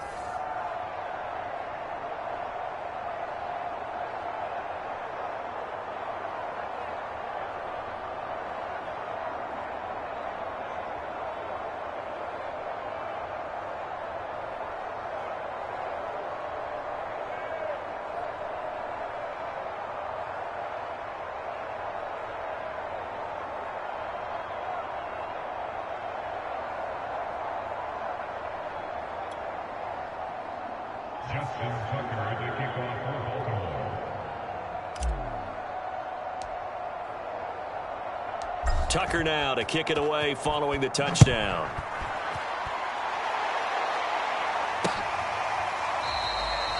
And not willing to risk another fumble. He'll sit on this one. It's a touchback.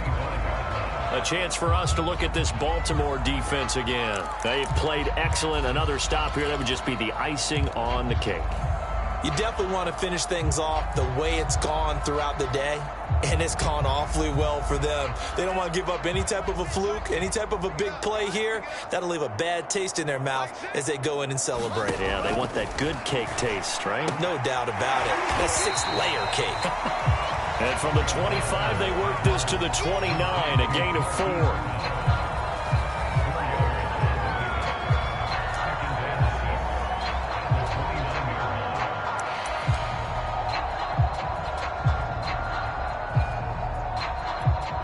Coming up on a 2nd and 6. They'll drop to throw. And he goes down. The Ravens able to get to him. Ed Oliver, he's the one to get him, and that is sack number 7 for him on the year. Now, that was just absolute perfect man coverage. Nowhere for them to go with the football. Led to a sack, and that's really difficult to do in today's NFL with all these gazelles running around that you're trying to cover in the secondary.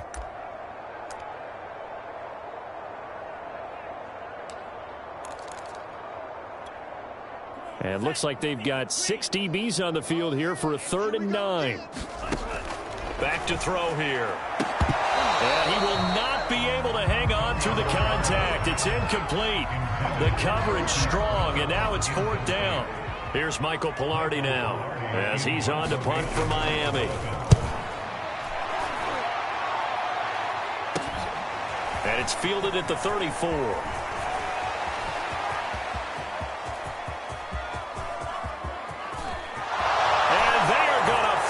This one off strong. It's a return touchdown to add on to their lead in the final stages. Well, there's just about a minute left in this game, and they're still taking it into the end zone. And you know they could have taken a knee there, but they decided to play this one all the way out. And I think their philosophy is, we're going to give you everything we've got.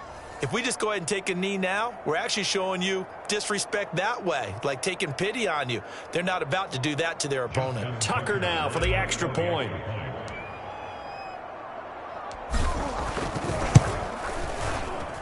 And this one was over a while ago as they just add on to their big lead. Well, it's no secret. That's why they have him return punts. He has the capability to take them back, and he did so there. Justin Tucker, the kickoff for Baltimore.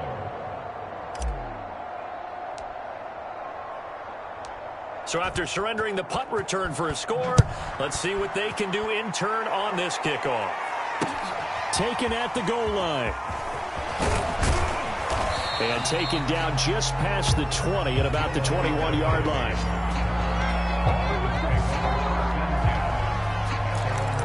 Out comes the Dolphin offense now as they get set to take over here. They've lost this one. Their offense has struggled. Do they try to put together something here at the end just to take into next week? Yeah, sometimes. And the pressure gets there, and Tua is going to be taken down. It'll be a loss of 7 on the sack, and it brings up second. Now the Ravens going to use one of their timeouts. It's just their first. They've got 2 more to use here in the final stages. To try again after the sack. Under pressure, they got him again. The Ravens going to use the second of their timeouts. That'll leave them with just 1 remaining in this 4th quarter of play. So now after the sack, Tua and the Dolphins staring at a 3rd and long. They'll look to throw here. And this is going to be incomplete. That incompletion is not a surprise with the way that this one has gone, and the frustration of body language is evident everywhere. This team, they've really been put through the ringer in this one. The punt team on now is from their end zone. They get it away. And a fair catch signaled for and taken successfully. Now the Baltimore offense heading back out onto the field. And it's all but certain that this win streak is going to extend another week. Just another tremendous performance in this one. Good starting field position for them here as they come up 1st and 10 at their own 46. Oh, Jackson's going to throw it. Going for Metcalf on the deep ball. And this is caught inside the 5. And they are going to score again. Yet another touchdown as they just add to their totals. Well, this is long since over, and some might see this as overkill. But remember, this is a team that puts on the hard hats, grabs the lunch pail, and tells everyone, we're going to give you a full 60 minutes. And that's exactly how they're playing this one out. Now Tucker to add the PAT.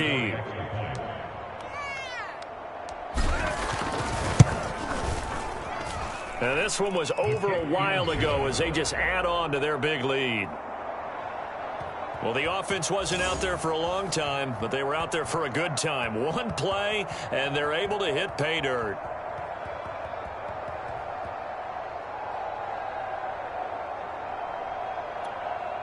Justin Tucker, the kickoff for Baltimore.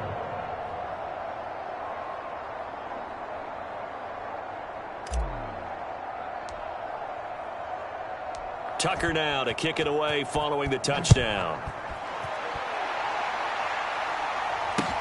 This fielded right at the goal line. And all deep in his own territory, he coughs up the football.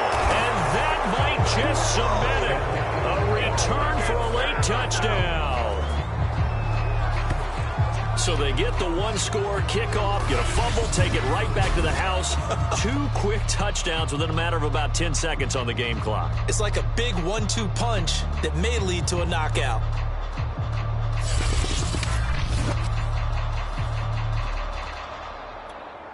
Tucker now to add the point after.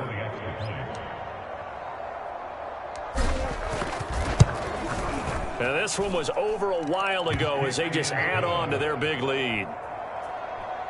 So not only the cough up, but then the pickup on the other side, the scoop, and the score the other way, the fumble return for a touchdown.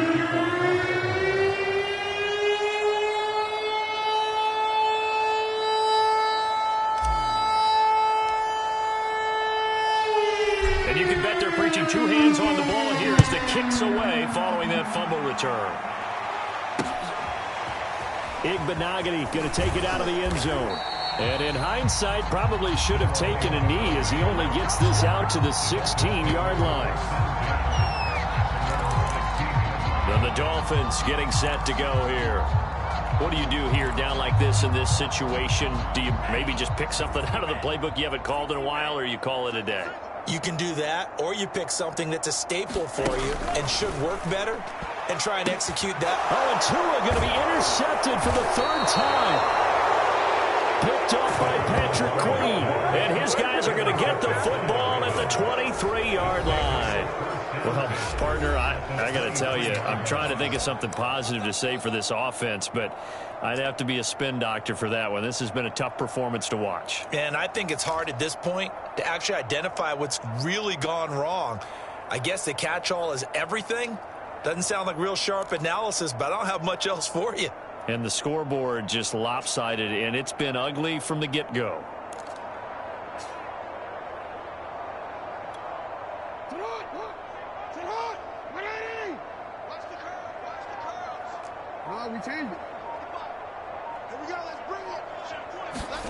And despite the late lead, Jackson to throw. Toward the sideline, and look at that catch. Dragging the toes, and that's going to be a first down. Well done. And he's over 100 yards now after that last catch. Already, of course, leading the NFL in receiving yardage. So he's done nothing at all to hurt his cause, to stay in that spot. But I've been so impressed with how he's gotten it done. Body control, route running. How about the way he competes for the football at the end of the play?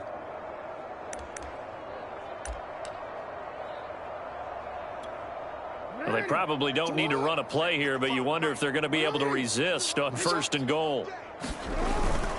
They'll try to run with Dobbins. And he will push his way forward down to about the 3-yard line. And now here comes their final timeout as they take it with 8 ticks remaining. So the ball position now at the 3. Here's 2nd and goal. One more time with Dobbins. And he will get into the end zone. It's another touchdown. This thing is ugly. So a little icing on the cake there before the clock hits all zeros. What a way to finish things off. Exactly what you want. Not much time and a touchdown to put things away. Tucker now for the extra point.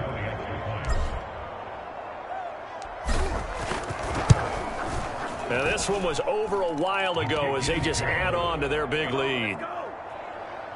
So they only needed 3 plays on that drive. And it's finished off by a touchdown run from J.K. Dobbins.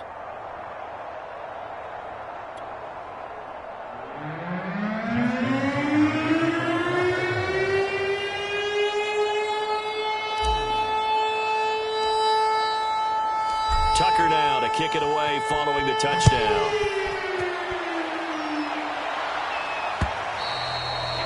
And they will not get a chance to return this one as it's through the end zone for a touchback.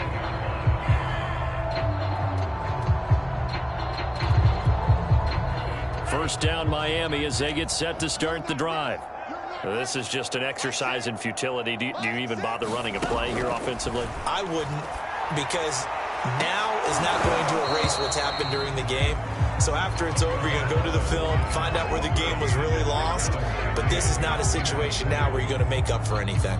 We'll see what they do here. So the incompletion, and now it's 2nd and 10, again from the 25-yard line. One final try for Tagovailoa. And for the 4th time tonight, it's an interception. Picked off by the Pro Bowler, Marcus Peters. Well, Charles, it's one thing to win. It's another thing to win and put up the amount of points that they did. Boy, were they clicking on offense. They can't help but feel great about themselves, can they? I mean, what a game to put up that number of points, continually feeling like they're moving the ball and things are working and clicking. They think that they can bottle this and carry it with them. And as an offensive coordinator, you just don't think you can do anything wrong. Whatever you call, run, pass, it's all going to work. That's called being in the zone. So for Baltimore, the train just keeps rolling. 9-0 now to start this campaign. And they'll get the weekend off now as they get a little extra time to prepare to face the Chicago Bears. Meanwhile, for Miami, it's a loss that'll drop them back to 500 through 10 games. And they'll try and turn things around next week as they have a date at MetLife Stadium with the New York Jets. That'll do it for us. I'm Brandon Gaudin alongside Charles Davis. Thanks to our entire crew as well. We'll talk to you next time. So long, everybody.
Tucker.